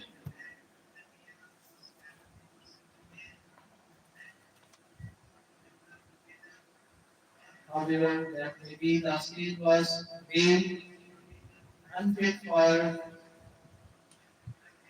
women and actresses were unknown in England until after the Restoration. Shakespeare research in the drama. English drama as it developed from the miracle plays has an interesting history. It began with schoolmasters like Goodall, who translated and adapted Latin plays for their boys to act, and who were naturally governed by classic ideals. It was continued by the Troy Masters of St. Paul and the Royal and the Queen's Chapel, whose companies of Troy boy actors were famous in London and revamped the players of the regular theatres. These royal masters were our first stage managers. They began with masks and interludes and the dramatic presentation of classic myths modeled after the Italians. While some of them, like Richard Edwards, royal master of the Queen's Chapel in 1561, soon added passages from English country life and dramatized some of Chaucer's story. Finally, the regular playwrights came Nash Lining, Peele, Grimm, and Marlowe brought the English drama to the point where Shakespeare began to experiment upon it. Each of these playwrights added or emphasized some essential element in the drama which appeared later in the work of Shakespeare. Thus, John Lyly, 1554 to 1606, who is now known chiefly as having developed the Dionysius literary style or enthusiasm, is one of the most influential of the early dramatists. His old comedies are remarkable for their witty dialogue and for being on first page to aim definitely at unity and artistic finish. Tom Steele's Spanish tragedy first gives us the drama, or rather the melodrama of action, copied by Marlowe and Shakespeare. This was the most popular of the early Elizabethan plays. It was revised again and again, and Ben Jonson is said to have written one version and to have acted the chief part of Ironium and Robert Greene 1558 to 1592 play The chief fired in the early development of romantic comedy and gives us some excellent scenes of English country life in places like Ferry Bacon and Friar Bungay. Even a brief glance at the life and work of these first playwrights shows three noteworthy things which have a bearing on Shakespeare's career. One is these men were usually actors as well as dramatists. They knew they knew the stage and the audience, and in writing their plays, they remembered not only the actors' part but also the audience's love for stories and great spectacles.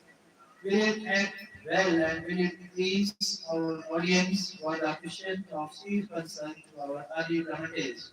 Their training began as actors, then they revised old plays, and finally became independent writers. In this, their work they shows an exact parallel with that of Shakespeare.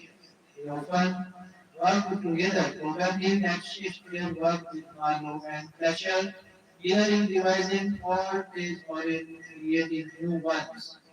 They had a common store of material from which they derived their stories and characters, hence their frequent repetition of name, and they often produce two or more plays on the same subject. Much of Shakespeare's work remains as we shall see on previous plays, and even his Hamlet uses the material of an early play of the same name, probably by Pitt, which was well known to the London stage in 1589, some 12 years before Shakespeare's great work was written.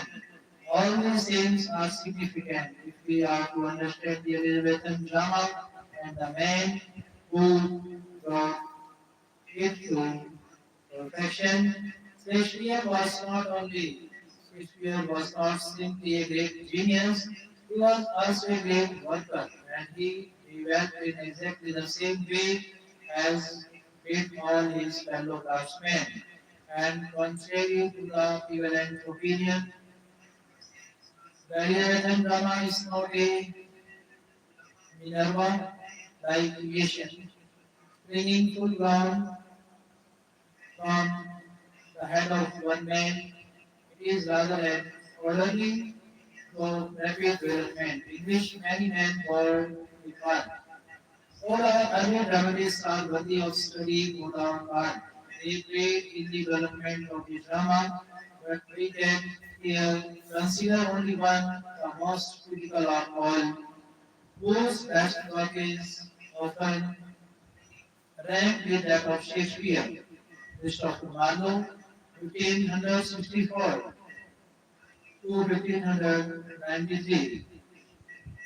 Marlowe is one of the most suggestive figures of the English Renaissance and the greatest of Shakespeare's predecessors. The glory of the Elizabethan drama dates from his tablet 1587, wherein the whole restless strength of the age finds expression. Marlowe was born in Canterbury only a few months before Shakespeare. He was the son of a poor shoemaker, but through the kindness of a friend, through the kindness of a patron, was educated at the town grammar school and then at Cambridge. When he came to London, his soul was surging with the ideals of the Renaissance, which later found expression in pastors, the scholar longing for unlimited knowledge and for power to bless the universe. Unfortunately, Marlowe had also the unbridled passion which marked the early or pagan Renaissance, as Can called it, and the conceit of a young man just entering the realm of knowledge. He became an actor and lived in a low tavern atmosphere of excess and wretchedness in 1587. When but 23 years old, he produced Chamberlain, which brought him instant recognition. Thereafter, notwithstanding his last life, he holds steadily to a high literary purpose, though on his name abounded violence, no doubt reflecting many of the violent scenes in which he lived. He develops his mighty line and depicts great scenes in magnificent bursts of poetry, such as the stage had never heard before. In 5 years, while Shakespeare was serving his apprenticeship, Marlowe produced all his great work. Then he was stabbed in a drunken brawl and died tragically as he had lived. The epilogue of Festus might be written across his tombstone. Marlowe's works. In addition to the poem Leo and Liana, to which we have referred, Marlowe is famous for four dramas, now known as the Marlowe's two or one man type of tragedy, each revolving about one central personality who is consumed by the lust of power. The first of these is the Tamburlaine, the story of Timur the Tartar. Timur begins as a shepherd chief who first rebels and then triumphs over the Persian king. Intoxicated by his success, Timur rushes like a tempest over the whole east, seated on his chariot drawn by captive kings in a cast emperor before him. He boasts of his power which overrides all things. Then, afflicted with disease, he raves against the gods and would more so than as he has overthrown earthly rulers. Tambourine is an epic rather than a drama, but one can understand its instant success with the people only half civilized. Found out immediately glory when the instant adoption of its mighty line as the instrument of all dramatic expression. Thus, the second play is one of the best of Marlowe's works. The story is that of a scholar who longs for infinite knowledge and who turns from theology, philosophy, medicine, and law, the four sciences of the time, to the study of magic, much as a child might turn from jewels to tinsel and colored paper. In order to learn magic, he sells himself to the devil on condition that he shall have 24 years of absolute power and knowledge. The play is the story of those 24 years. Like Tambourine, it is lacking in dramatic construction, but has an unusual number of passages of great poetic beauty. Milton Satan suggests strongly that the author of Paradise Lost had access to Festus and used it as he may also have used Tambourine for the magnificent panorama displayed by Satan in Paradise Regained. For instance, more than 15 years before Milton, he says, which way, which way I turn is hell, myself and hell, Marlowe and Milton, Festus, Mephisto. Marlowe's third play is the Jew of the Malta, a study of the lust for wealth, which centers about Barbas. Barabbas, a terrible old money lender, strongly suggestive of Shylock in the Merchant of Venice. The first part of the play is well constructed, showing a decided advance toward the vast party and accumulation of melodramatic orders. Barabbas is jacked in his murderous career by falling into a boiling cauldron which he had prepared for another and dies blaspheming his only regret being that he has not done more evil in his life. Marlowe's last days Edward II, a tragic study of a king's weakness and misery. In point of style and dramatic construction, it is by far the best of Marlowe's play and is a worthy tradition of Shakespeare's historical drama. Marlowe is the only dramatist without dying who is ever compared with Shakespeare. When we remember that he died at 29, probably before Shakespeare had produced a single great play, we must wonder what he might have done had he outlived outlived his rash youth and become a man. Here and there his work is remarkable for its splendid imagination, for the stateliness of its verse and for its great bits of poetic beauty. But in dramatic instinct, in wide knowledge of human life, in humor, in delineation of human's character, in the delicate fancy which presents an Ariel as perfectly as a Macbeth, as a Macbeth, in a world in all that needs a dramatic genius, Shakespeare stands alone, Marlowe simply prepared the way for the master who was to flow.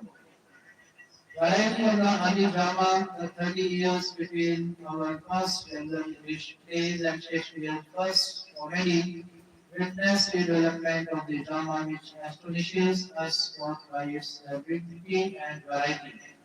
We shall better appreciate Shakespeare's work if we glance for a moment at the play that preceded him and note how he covers the whole field and writes almost every form and variety of the drama known to his age.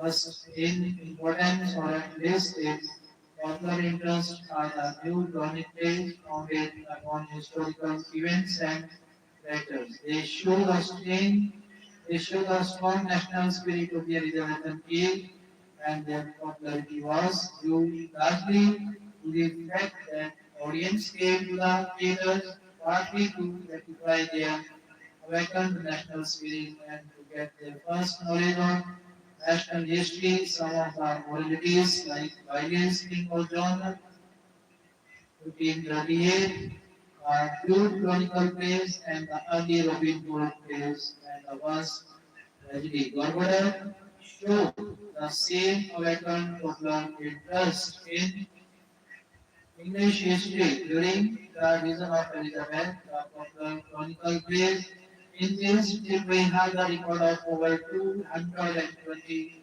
half of which are still extant, dealing with almost every important character, real or legendary, in English history. Of Shakespeare's 37 dramas, 10 are pure chronicle plays of English kings. Three are from the legendary annals of Britain, and three more are from the history of other nations. Other types of the early drama are less clearly defined but will may sum them up under a few general heads. The domestic drama began with good home scene introduced into the miracles and developed in a far different way from the coarse humor of Gamma Burton's middle to the comedy of manners of Johnson and the later dramatist Shakespeare, any of the slew, any of the slew and merry lives of Windsor belong to this class. The so-called word comedy is the opposite to the humor in that it represented a different kind of life and was intended for a different audience. It was marked by elaborate dialogue, by jest, reports, deep thoughts, and endless plays on words, rather than by action. It was made popular by Lyle's success and was imitated in Shakespeare's first or Lylean comedy, such as Love's Labour Lost and the complicated Two Gentlemen of Verona. Romantic comedy and romantic tragedy suggest the most artistic and finished types of the drama, which were experimented upon by Peele, Green, and Marlowe, and were brought to perfection in the Merchant of Venice, Romeo and Juliet, Dark and Best. In addition to the above types were several other the classical plays modeled upon Seneca and even by cultivated audiences. The melodrama fabrics of the groundings, which depended not on plot or characters but upon a variety of striking scenes and incidents, and the tragedy of blood, always more or less melodramatic, like Kate's Spanish tragedy, which grew more blood and which grew more blood and country in Marco had reached the climax of all of it. Shakespeare, Titus, and Onyx. It is noteworthy that Hamlet, Lear, and Macbeth all belong to this class, but the developed genius of the author raised them to a height such as the tragedy of blood had never known before. These varied types are bright enough to show with what doubtful and unguided experiments or was dramatist work engaged like men first setting out in rafts and dugouts on an unknown sea. They are the more interesting when we remember that Shakespeare tried them all. That he is the only dramatist whose plays cover the whole range of the drama from its beginning to its decline. From the stage spectacle, he developed the drama of human life and instead of the goggle and romance of our first play, he gives us the poetry of Romeo and Juliet and Midsummer Night's Dream.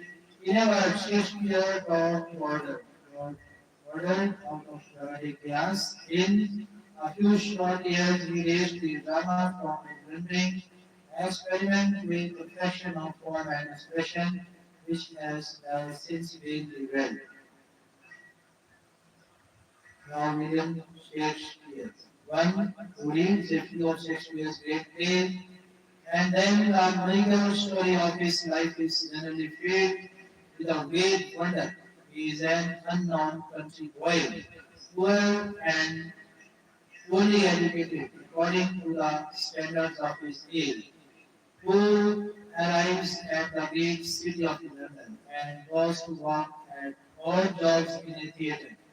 In a year or two, he is associated with scholars and artists, the masters of their life, writing tales of kings and clowns, of gentlemen and heroes and noble women, all of whose lives he seems to know by intimate association. In a few years more, he leaves all the brilliant groups of poets and artists who have given undying glory to the age of Elizabeth.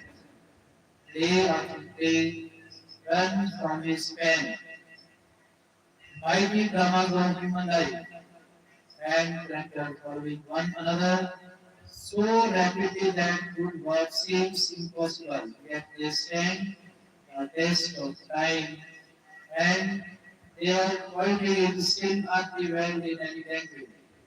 For all this great work, the author apparently cares little, since he makes no attempt to collect or preserve his writings.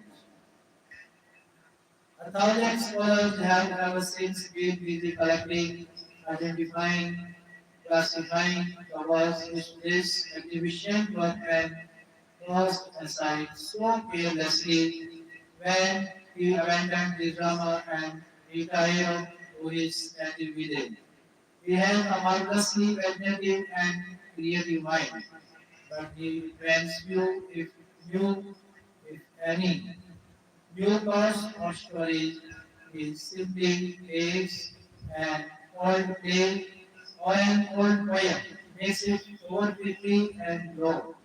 This old familiar material glows with the deepest thoughts and the endless feelings that ennoble our humanity and each new rendition of and finds it more wonderful than the last. How did he do it? That is still an unanswered question and the source of our wonder. There are in general two theories to account for Shakespeare. The romantics who are writers are always held that in him all came from within, that his genius was with sufficient guide, and that to the overmastering power of his genius alone will follow on his great ones.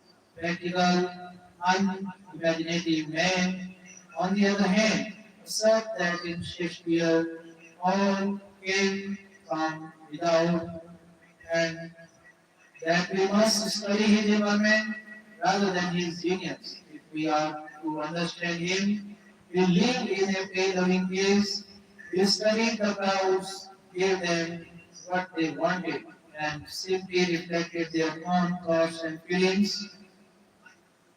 In reflecting the English crowd about him, he unconsciously reflected all crowds, which are alike in all ages, and his continued popularity and in being guided by public sentiment he was not singular, but followed the plain path that every good dramatist has always followed to success.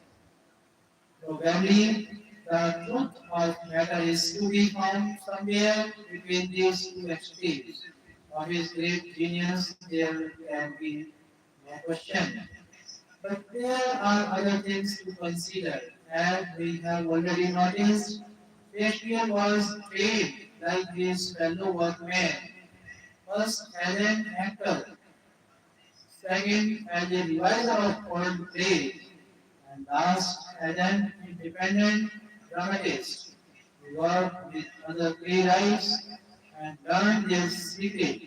Like them, he studied and followed the communication, and his work indicates at least three stages from his first somewhat few experiments to his finished masterpieces.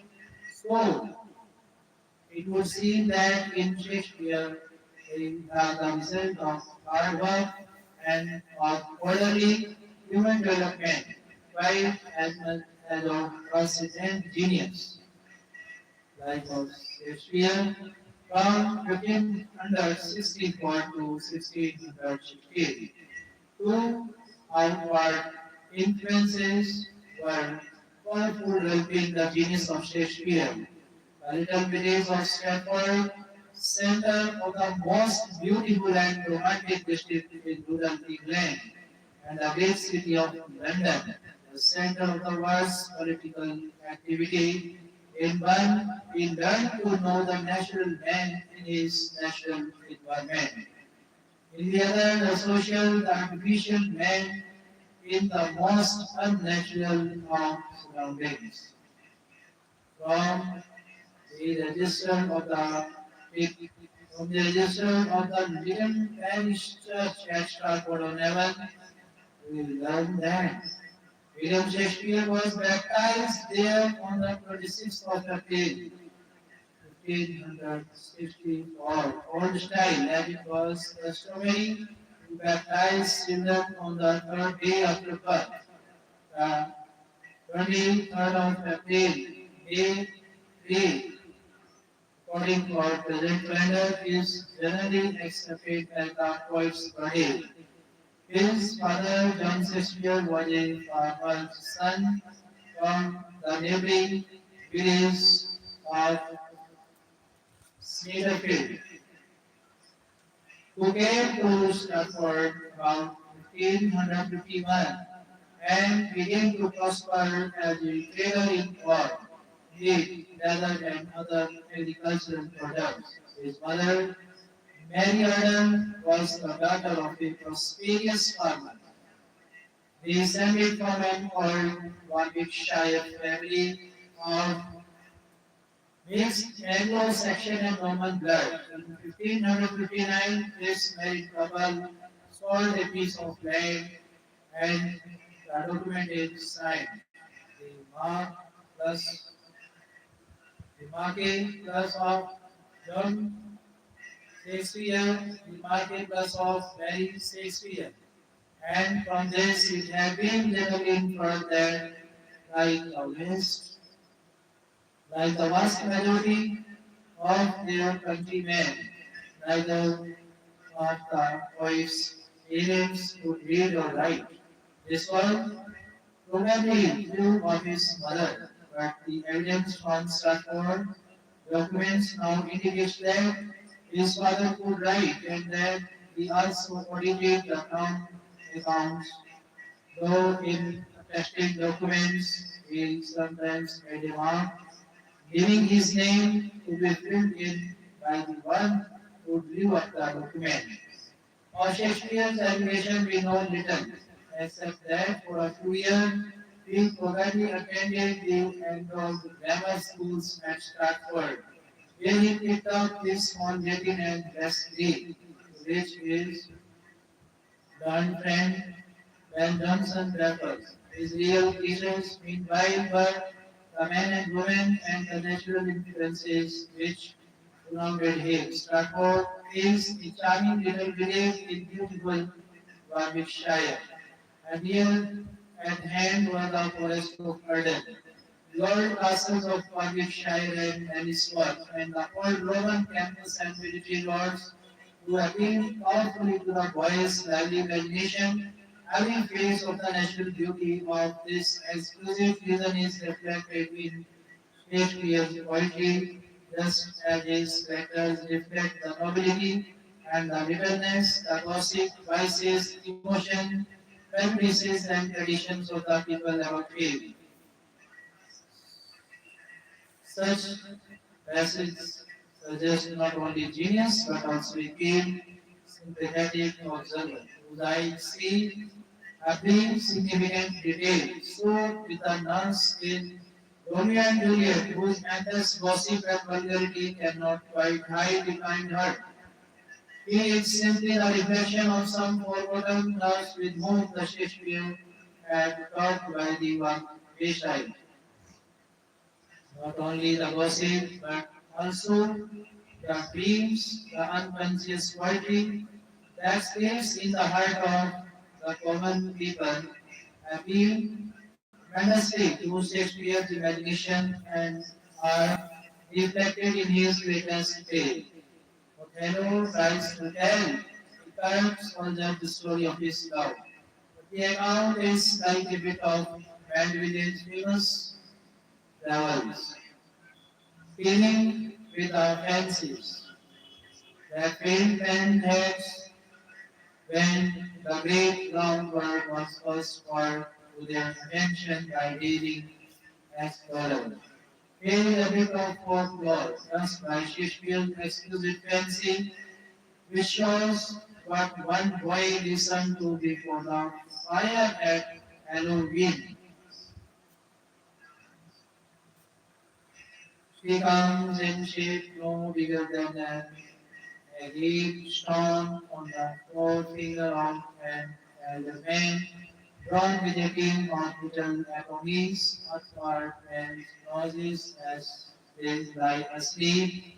Her wagons was made of from spinner's legs, the color of the wings of grasshoppers, the presence of the smallest spider's web, the colors of the moonshine watery waves, her whip of crickets on the lash of film, her background is small big pointed net, her chariot is an empty hazelnut made by the joiners, Byron or Oldham, trying out to find the fairies, watchmakers, and in this state, she gallops night by night through lovers' brains, and then they dream of love over wires fingers who stay dream on peace, over ladies' face who stayed on his grave.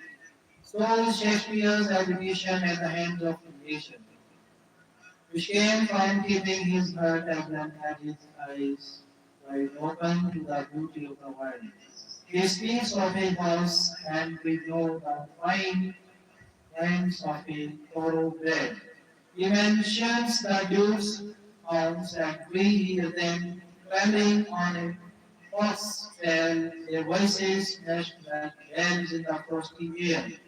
He stops for an instant in the sweep of eternity to mark a flower, a star, a moonlit bank, a hill top touched by the sun ties, and instantly we know what our own hearts felt, but could not quite express when we saw the same thing, because he knows and remembers every significant thing in the changing panorama of earth and sky. No other writer has ever approached the theme in the perfect natural setting of his character. When Shakespeare was about 14 years old, his father lost his little property and fell into debt.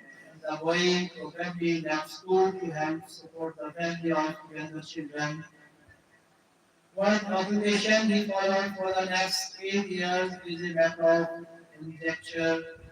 From evidence found in his plays, it is alleged with some show of authority that he was a country schoolmaster and lawyer's clerk.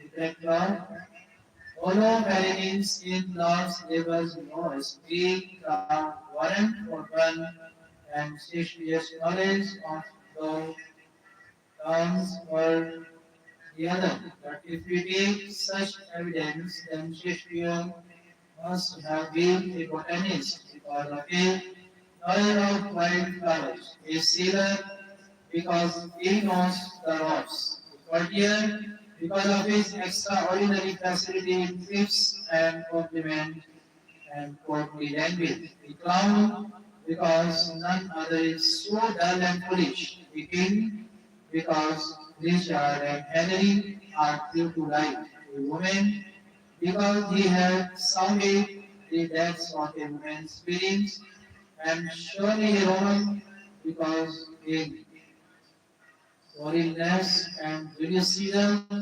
he has shown us the Roman spirit better than have the Roman writers themselves. He was everything in his imagination, and it is impossible from a study of his scenes and characters to form a definite opinion as to his early occupation.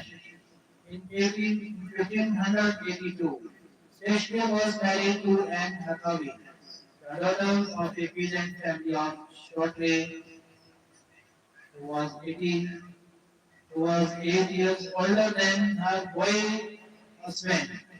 From numerous sarcastic references to marriage made by characters in his play, and from the fact that he soon left his wife and family and went to London. It is generally alleged that the marriage was a hasty and unhappy one, but there the evidence is entirely trustworthy.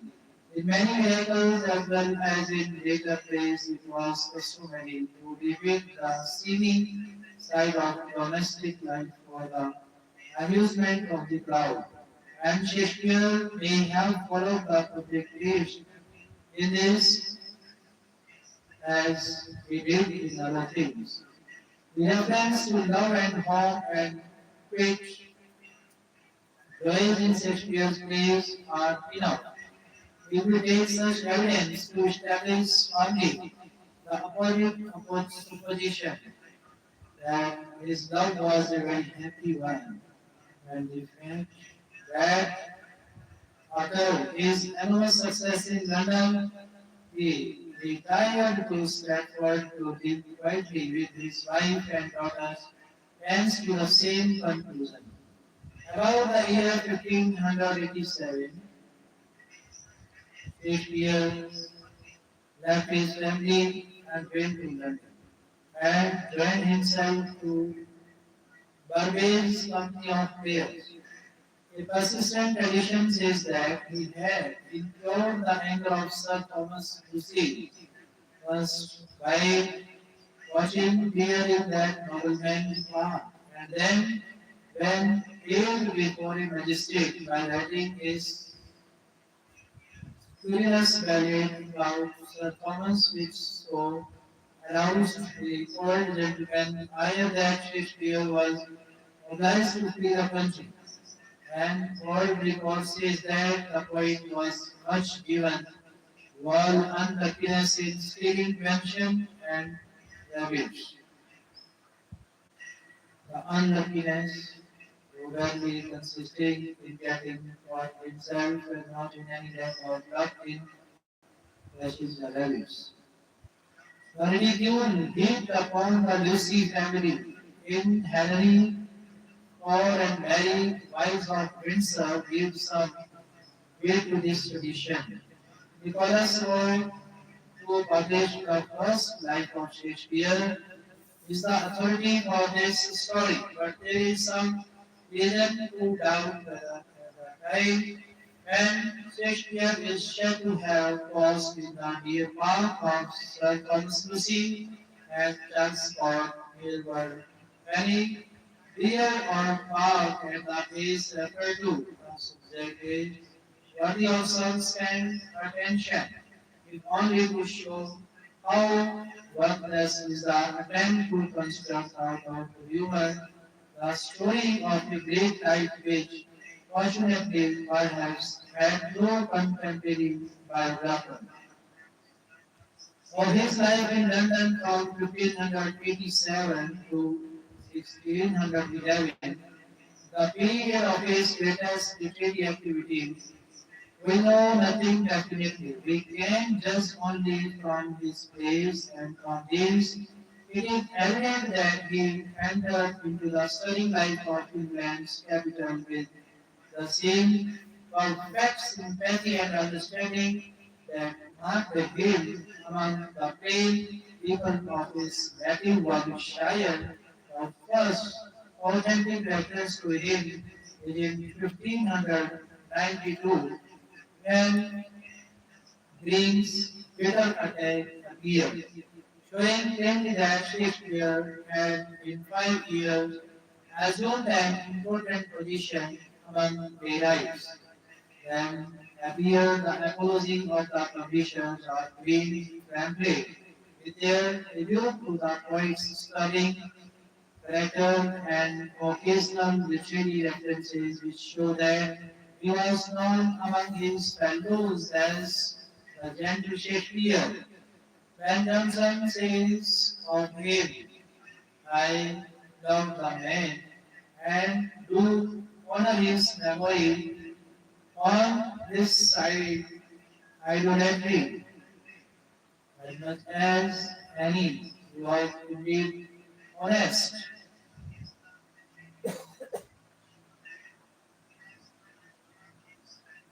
Allow an open and free nation. To just from only three of his earliest plays, it would seem reasonably evident that in the first 5 years of his London life, he had gained entrance to the society of gentlemen and scholars had got their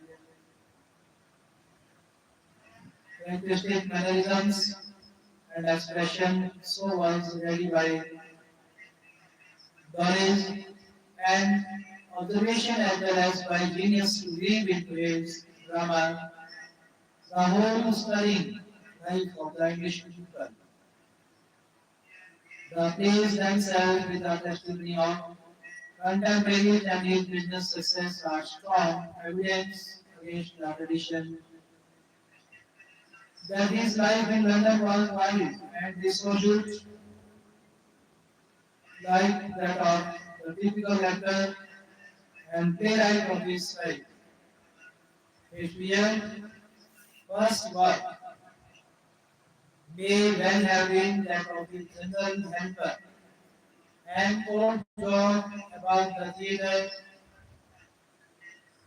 but he soon became an actor and the reports of old London theatre show that in the next 10 years he gained a prominent place, though there is little reason to believe that he was counted among the stars. Within 2 years he was a walk on page and his first name was exactly like that of other playwrights of his time. He worked with other men and he revised old plays before writing his own and so gained a practical knowledge of his art. Henry VI is an example of this thinking work in which, however, his narrative power is unmistakably manifest.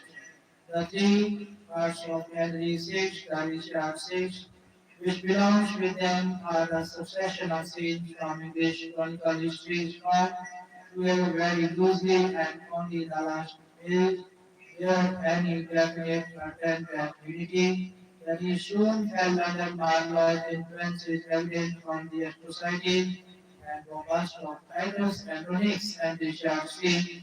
The former may have been written by both playwrights in collaboration or maybe one of the Marlowe's authors left unfinished by his early death and brought to an end by Shakespeare. He soon broke away from this apprentice work, and then appeared in rapid succession Love's Labours Lost, Comedy of Errors, Two Gentlemen of Vienna, the first English chronicle play, A Midsummer Night's Dream, and Romeo and Juliet. This order is more or less conceptual, but the wide variety of these plays, as well as their unevenness and frequent crudities, marks the first or experimental stage of Shakespeare's work. It is as if the author were trying his power, or more likely trying the temper of his audience, for it must be remembered that to please his audience was probably the ruling motive of Shakespeare as of the other early dramatists during the most vigorous and prolific period of his career. Shakespeare's poems, rather than his dramatic work, mark the beginning of his success. Venus and Adonis became immensely popular in London, and its relegation to the Earl of Southampton brought, according to tradition, a substantial money gift which may have laid the foundation of Shakespeare's business success. He appears to have shrewdly invested his money and soon became part owner of the Globe and Blackfriars Theatre, in which his plays were presented by his own companies. His success and popularity grew amazingly within a decade of his unnoticed arrival in London. He was one of the most famous actors and literary men in England. Following his experimental work, there came a succession of wonderful plays. Merchant of Venice, As You Like It, Well Night, Julius Caesar, Hamlet, Macbeth, Othello, King Lear, Antony and Cleopatra. The great tragedies of this period are associated with a period of gloom and sorrow in the poet's life. But of its cause, we have no knowledge. It may have been this unknown sorrow, which turned his thoughts back to Stratford and caused apparently a dissatisfaction with his work and profession, but the latter is generally attributed to other causes. Actors and playwrights were, in his day, generally looked upon with suspicion or contempt. And Shakespeare, even in the midst of success, seems to have looked forward to the time when he could retire to Stratford to live the life of a farmer and a country gentleman. His own and his father's family were first released from debt. Then in 1597, he bought New Place, the finest house in Stratford, and soon added a tract of farming land to complete his estate. His profession may have prevented his acquiring the title of gentleman, or he may have only followed the custom of the time when he applied for and obtained a coat of arms for his father, and so indirectly secured the title by inheritance. His home visits grew more and more frequent till about the year 1611 he left London and retired permanently to Stratford.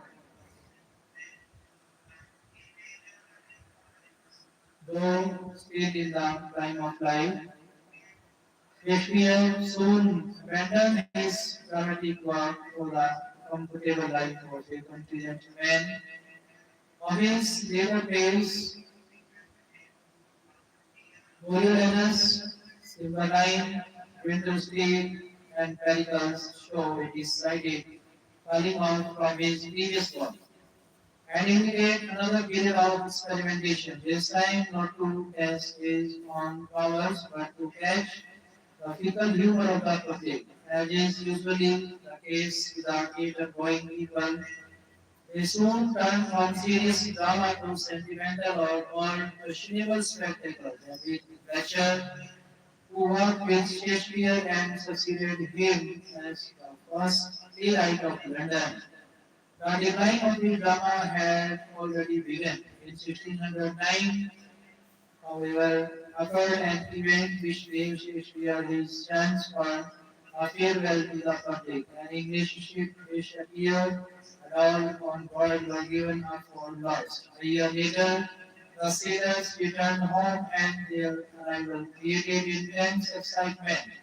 They had been left on the unknown Bermudas and had lived there for 10 months, terrified by mysterious noises which they thought came from spirits and devils. While different accounts of this fascinating shipwreck were published, and the Bermudas became known as the Area of Divers. Shakespeare took this story, which caused as much popular interest as the later shipwreck, which gave us Robinson Crusoe, and move it into the canvas. In the same year, 1611, he probably sold his interest in the Gaul and Blacks,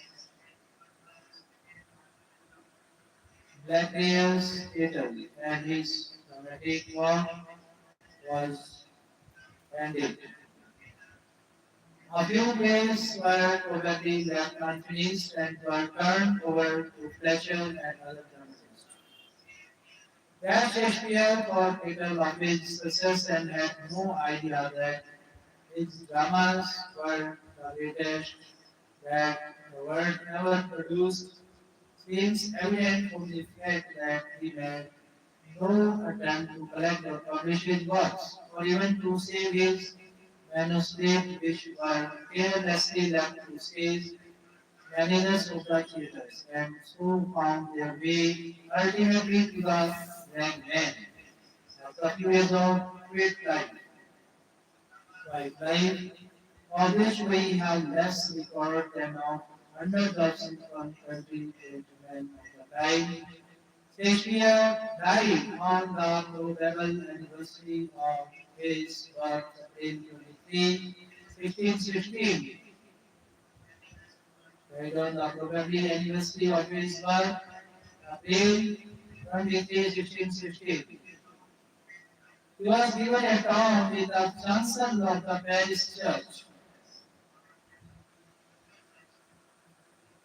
not because of his preeminence in literature, but because of his interest in the affairs of a country village and in the self-irony of fate. The broad stone that covered his home, now an object of veneration to the thousands that early visit the little church, was inscribed as follows: Good friend, for Jesus' sake forbear to dig the dust and close here. Blessed be the man that spares the storms, and cursed be he that moves by bonds. This wretchedness dominant over the world's greatest point was ended. No doubt as a warning to some stupid sexton,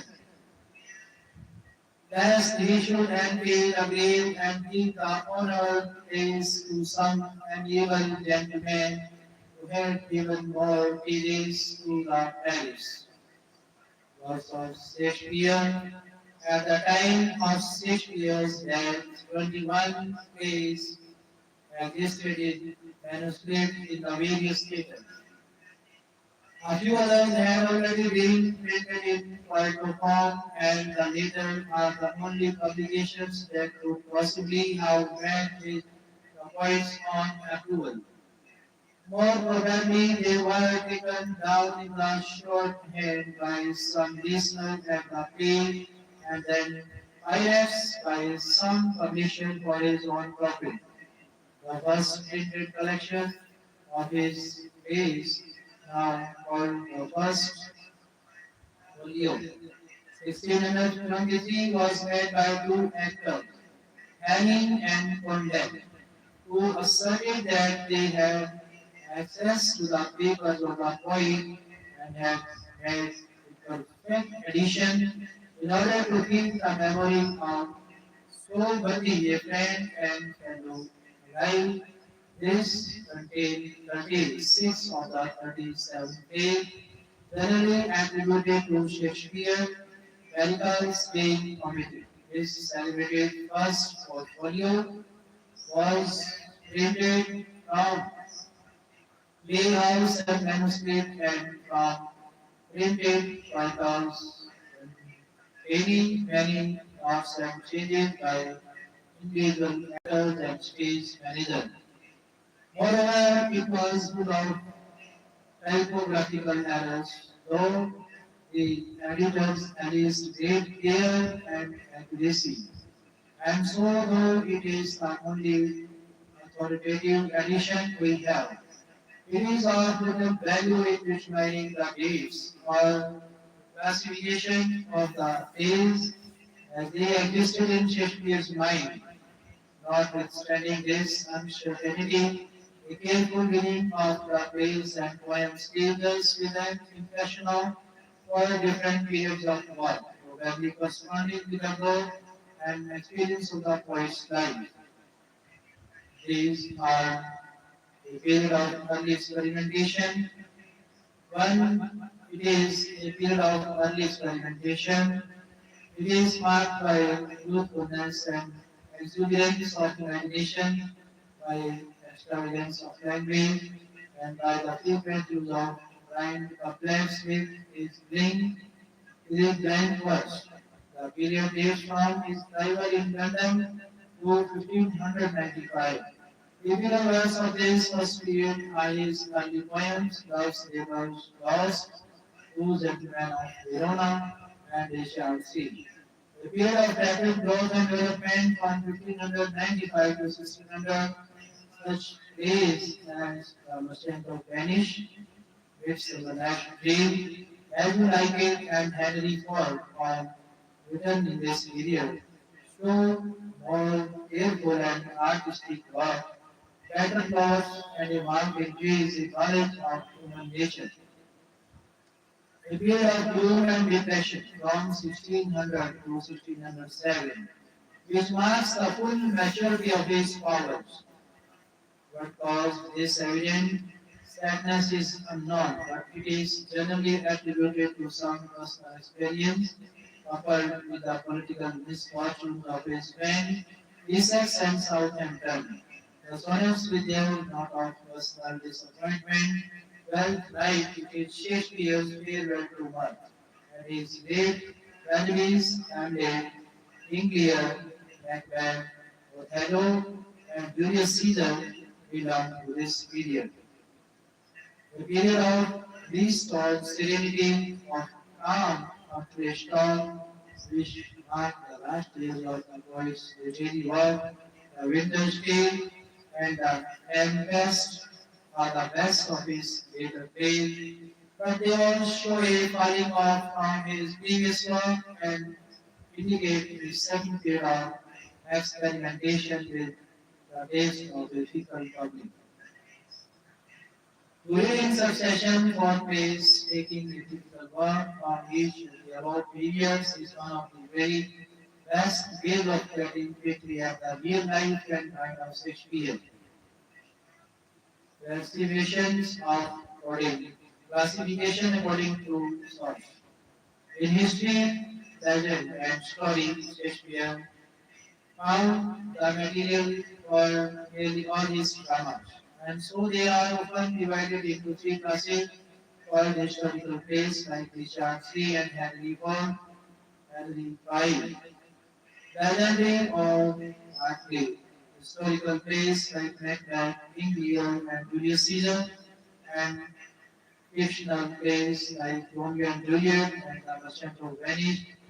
Shakespeare invented few, if any, of the plots or stories upon which his dramas are founded, but wrote them freely, after the custom of his age, wherever he found them.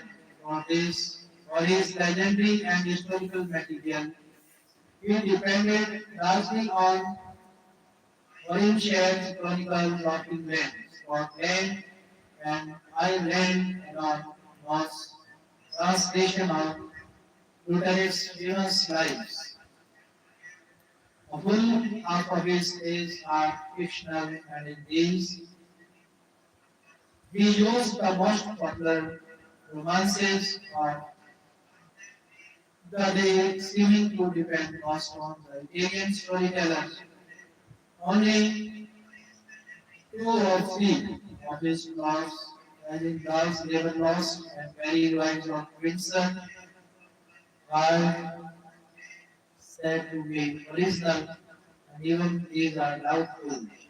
Occasionally, Shakespeare made over an older play, as in Henry VI, Comedy of Error, and Hamlet. And in one instance, at least, he seized upon an incident of shipwreck in which London was greatly interested and made out of it the original and fascinating tale of the Tempest, in much the same spirit which leaves our modern playwrights when they dramatize the popular novel or a war story to catch the public fancy. Classification according to dramatic style. Shakespeare's dramas are usually divided into three classes called tragedies, comedies, and historical plays. Strictly speaking, the drama has but two divisions, tragedy and comedy, in which are included the many subordinate forms of tragicomedy, melodrama, lyric drama, opera, farce, etc. The tragedy is a drama in which the principal actors are involved in desperate circumstances or led by overwhelming passion. It is invariably serious and dignified. The movement is always steady but grows more and more rapid as it approaches the climax, and the end is always calamitous, resulting in death or dire misfortune to the principal. As Chaucer once said before he begins to weave, weave in manner of tragedies, tragedy is to see a certain story of him that stood in great prosperity and his wife gallant out of high degree into misery and thus rapidly. A comedy, on the other hand, is a drama in which the characters are placed in minor or less harmonious situations. The moment is light and often mirthful, and the play and gives general goodwill and happiness. The historical drama aims to present some historical case or character and maybe either a comedy or a tragedy. In this talk includes the best of Shakespeare's play, in which authors in classes from the order indicates clearly the author's personal opinion of the beauty merits of the play in each class. Thus, Merchant of Venice would be the first of the comedies for the beginning to read, and Julius Caesar is an excellent introduction to the historical plays and tragedies. Doubtful plays. It is reasonably stated that some of the plays generally attributed to Shakespeare are partly the work of other dramatists. The first of these doubtful plays, often called the pre-Shakespearean group, are Titus Andronicus and the first part of Henry VI. Shakespeare probably worked with Marlowe in the two last parts of Henry VI and in Richard III. The three plays, Standing on the Stew, Timon, and Pericles are only partly Shakespeare's work, but the other authors are unknown. Henry VIII is the work of Fletcher and Shakespeare.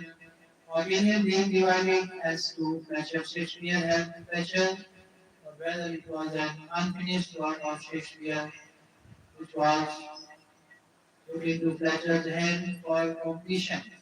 Two noble kinsmen is a play not ordinarily found in editions of Shakespeare, but it is often placed among his doubtful works. The later part of the play is undoubtedly by Fletcher.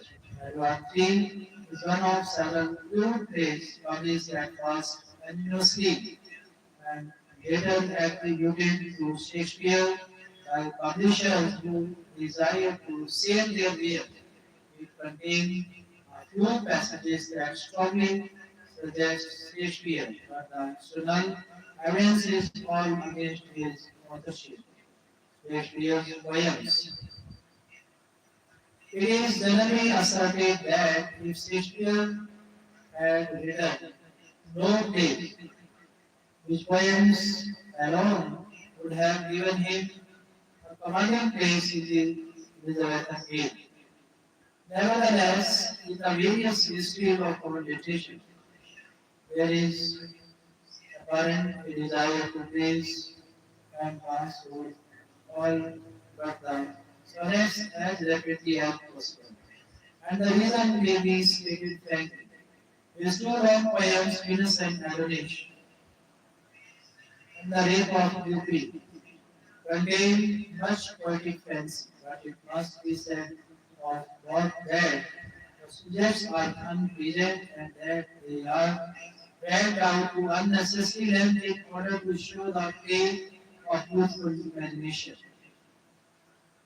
They were extremely popular in Shakespeare's day, but in comparison with his great dramatic works, these poems are now of minor importance. Shakespeare's sonnets 154 in number are the only direct expression of the poet's own feelings that we possess. For his plays are the most impersonal in all literature. They were published together in 1509, but if they had any unity in Shakespeare's mind, their plan and purpose are hard to discover. By some critics, they are regarded as literary exercises, by others as the expression of some personal grief during the third period of the poet's literary career.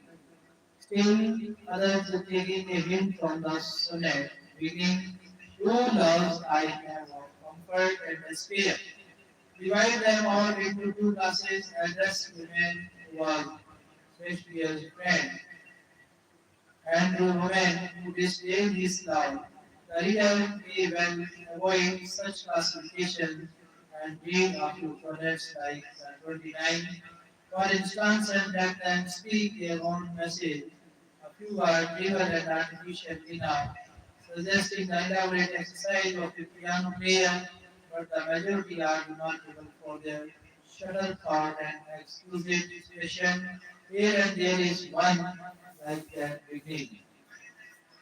When to the session of sweet silent thought, I summed up remembrance of things past, which will haunt the reader long afterwards, like the remembrance of an old German melody.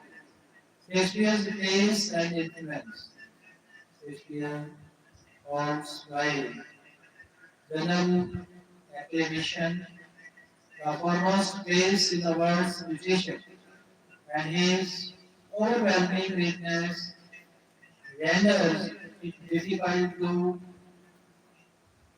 criticize or even to praise him. Two poets only, Homer and Dante, have been named with him, but each of these wrought within narrow limits, while Shakespeare's genius included all the world of nature and opinion. In a word, he is a universal poet who study nature. In his works is like exploring a new and beautiful country. To study man in his works is like going into a great city.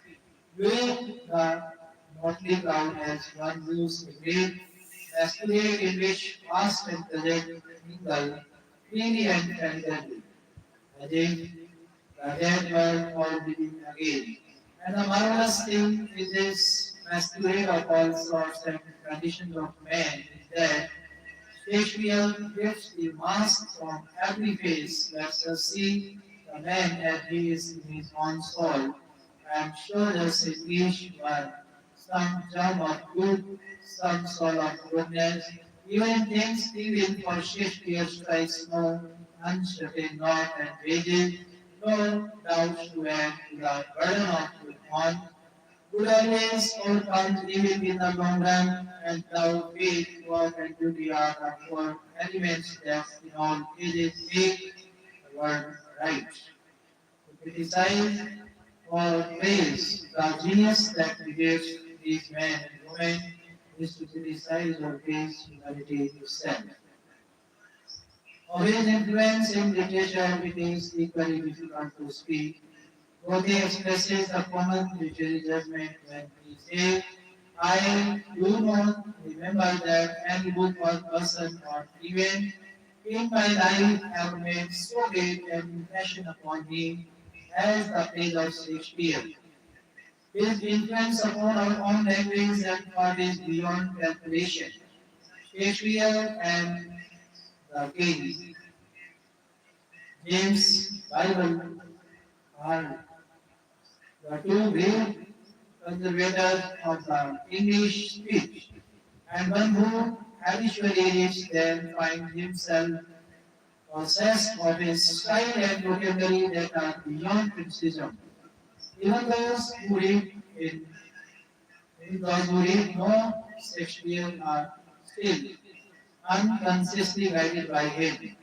For his thought and expression have so pervaded human life and meditation that it is impossible, so long as one speaks the English language, to escape his influence.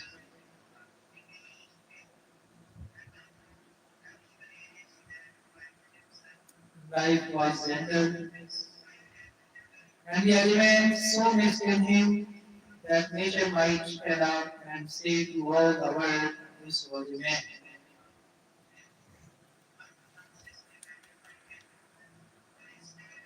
Shakespeare, contemporaries and successors in the drama. Decline of the drama, it was inevitable that the drama should decline after Shakespeare for the simple reason that there was no other great enough to fill his place. Aside from this, other causes were at work, and the chief of these was, as the very source of the Elizabethan drama, it must be remembered that our first playwrights were to please their audiences, that the drama was in England because of the desires of the patriotic people to see something of the stirring life of the times reflected on the stage. Oh, there were no papers or magazines in those days, and people came to the theaters not only to be amused but to be informed. Like children, they wanted to see a story acted, and like men, they wanted to know what it meant. Shakespeare fulfilled their desire. He gave them their story, and his genius was great enough to show in every play not only their own life and passion, but something of the meaning of our life and of that eternal justice which uses the word of human passion for its own great ends. Thus, good and evil mingle freely in his dramas, but the evil never achieve the good triumphs as inevitably as fate. Though his language is sometimes coarse, we are to remember that it was the custom of his age to speak somewhat coarsely and that in language and in thought and feeling. Shakespeare is far more or about most of his contemporary. With his successors, all this was changed.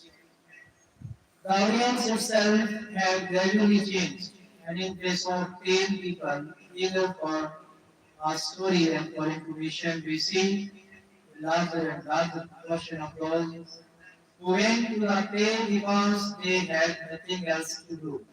They wanted amusement only, and since they had blunted by idleness, desire for simple and wholesome amusement, they called for something more sensational. Shakespeare's successors catered to the depraved tastes of this new audience. They lacked not only Shakespeare's genius but his broad charity.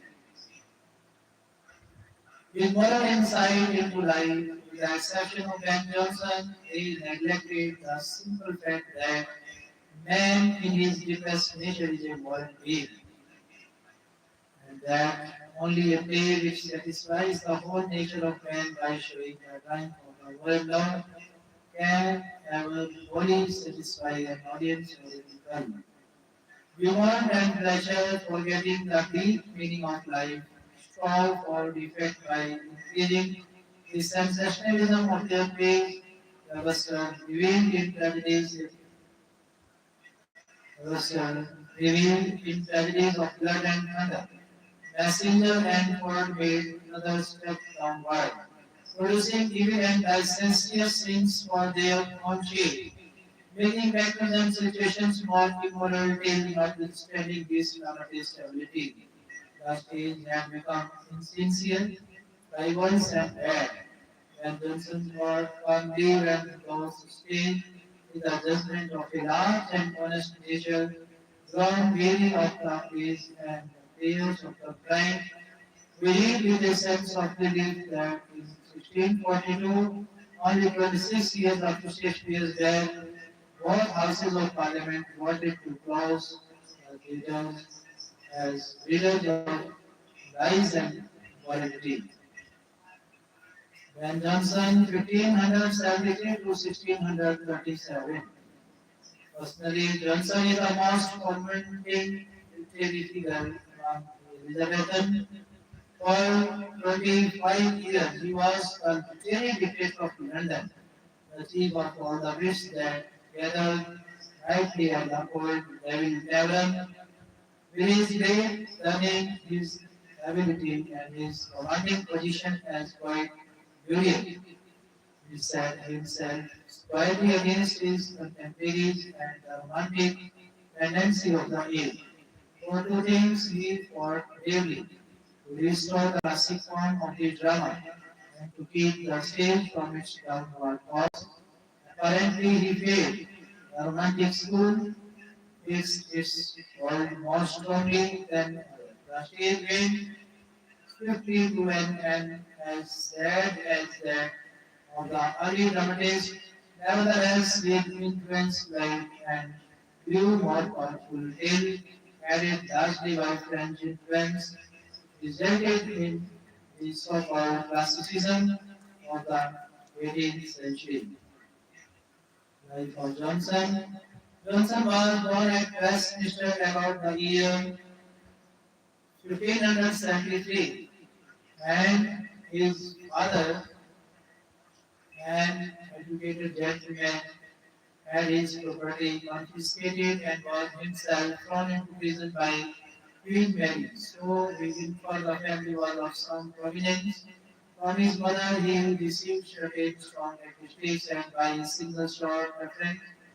Johnson was so young that to see the kind of woman she was, it is while Johnson is telling Beaumont of the prison when he was thrown into business because some passages in the comedy of Eastward Ho gave offense to King James and he was in danger of a horrible death after having his ears and nose cut off.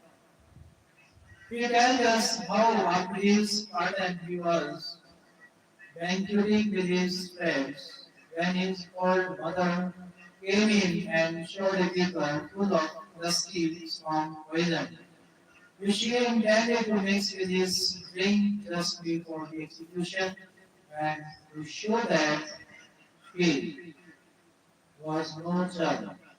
She intended first to drink of poison herself. The incident is all the more suggestive from the fact that Chapman and Marston, one is friend and the other is enemy, were first cast into prison as the authors of East World War, and Ralph Ben Johnson at once declared that he too had a small hand in the writing and failed to join them in prison. Johnson's father came out of prison having given up his estate and became a minister. He died just before the son's birth, and 2 years later, the mother married a bricklayer of London. The boy was sent to a private school and later made his own way to Westminster School. There, the master, Camden, struck by the boy's ability, taught and largely supported him. For a short time, he may have studied at the university in Cambridge, but his stepfather soon set him to learning the bricklayer's trade. He ran away from this and went to the English army to fight Spaniards in the Low Country. His best known exploit here was to fight a duel between lines with one of the enemy's soldiers. While John's armies looked on, Johnson killed his man and took his arms and made his way back to his own lines in a way to delight the old Norman crowd there. He soon returned to England and married. Paris repeatedly when only 19 or 20 years old. 5 years later, we find him employed like Shakespeare as actor and reviser of old plays in the theatre. Thereafter his life is a very stormy one. He killed an actor in a duel and only escaped hanging by the benefit of black clergy. But he lost all his poor goods and was branded for his life on his left thumb. In his first great play, Hamilton in his New York 1598, Shakespeare acted one of the parts, and that may have been the beginning of their long friendship. Other plays followed rapidly upon the session of James Johnson Masque's won him royal favor and he was made quite furious. He now became undoubted leader of the literary man of his time, though his rough honesty and his method of the literary tendencies of the age made him quarrel with nearly all of them. In 1616, soon after Shakespeare's retirement, he stopped writing for the stage and gave himself up to study and serious work.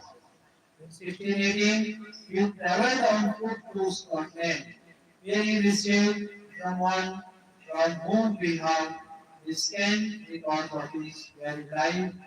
His impression of his journey called Foot to Prevail was lost in a fire before publication. Thereafter, he produced less and his work declined in vigor in spite of growing poverty and infirmity. We notice in his later work, especially the unfinished Sam Shepherd, showing mellowness and the human sympathy which were lacking in his earlier production. He died poverty stricken in 1637. Unlike Shakespeare, his death was mourned as a national calamity, and he was buried with all honor in Westminster Abbey. On his grave was laid a marble slab on which the words, "O Abe and Johnson were his sufficient epitaph." works of Johnson. Johnson's work is in strong contrast with that of Shakespeare and of the later Elizabethan dramatists. I thank all my brothers and sisters, ladies and gentlemen, students, scholars, teachers, trainers, professionals, officials, listeners, learners, those who are preparing themselves for appearing in national examination of English literature. I thank all of you. God bless all of you. Thank you. Nice to see you.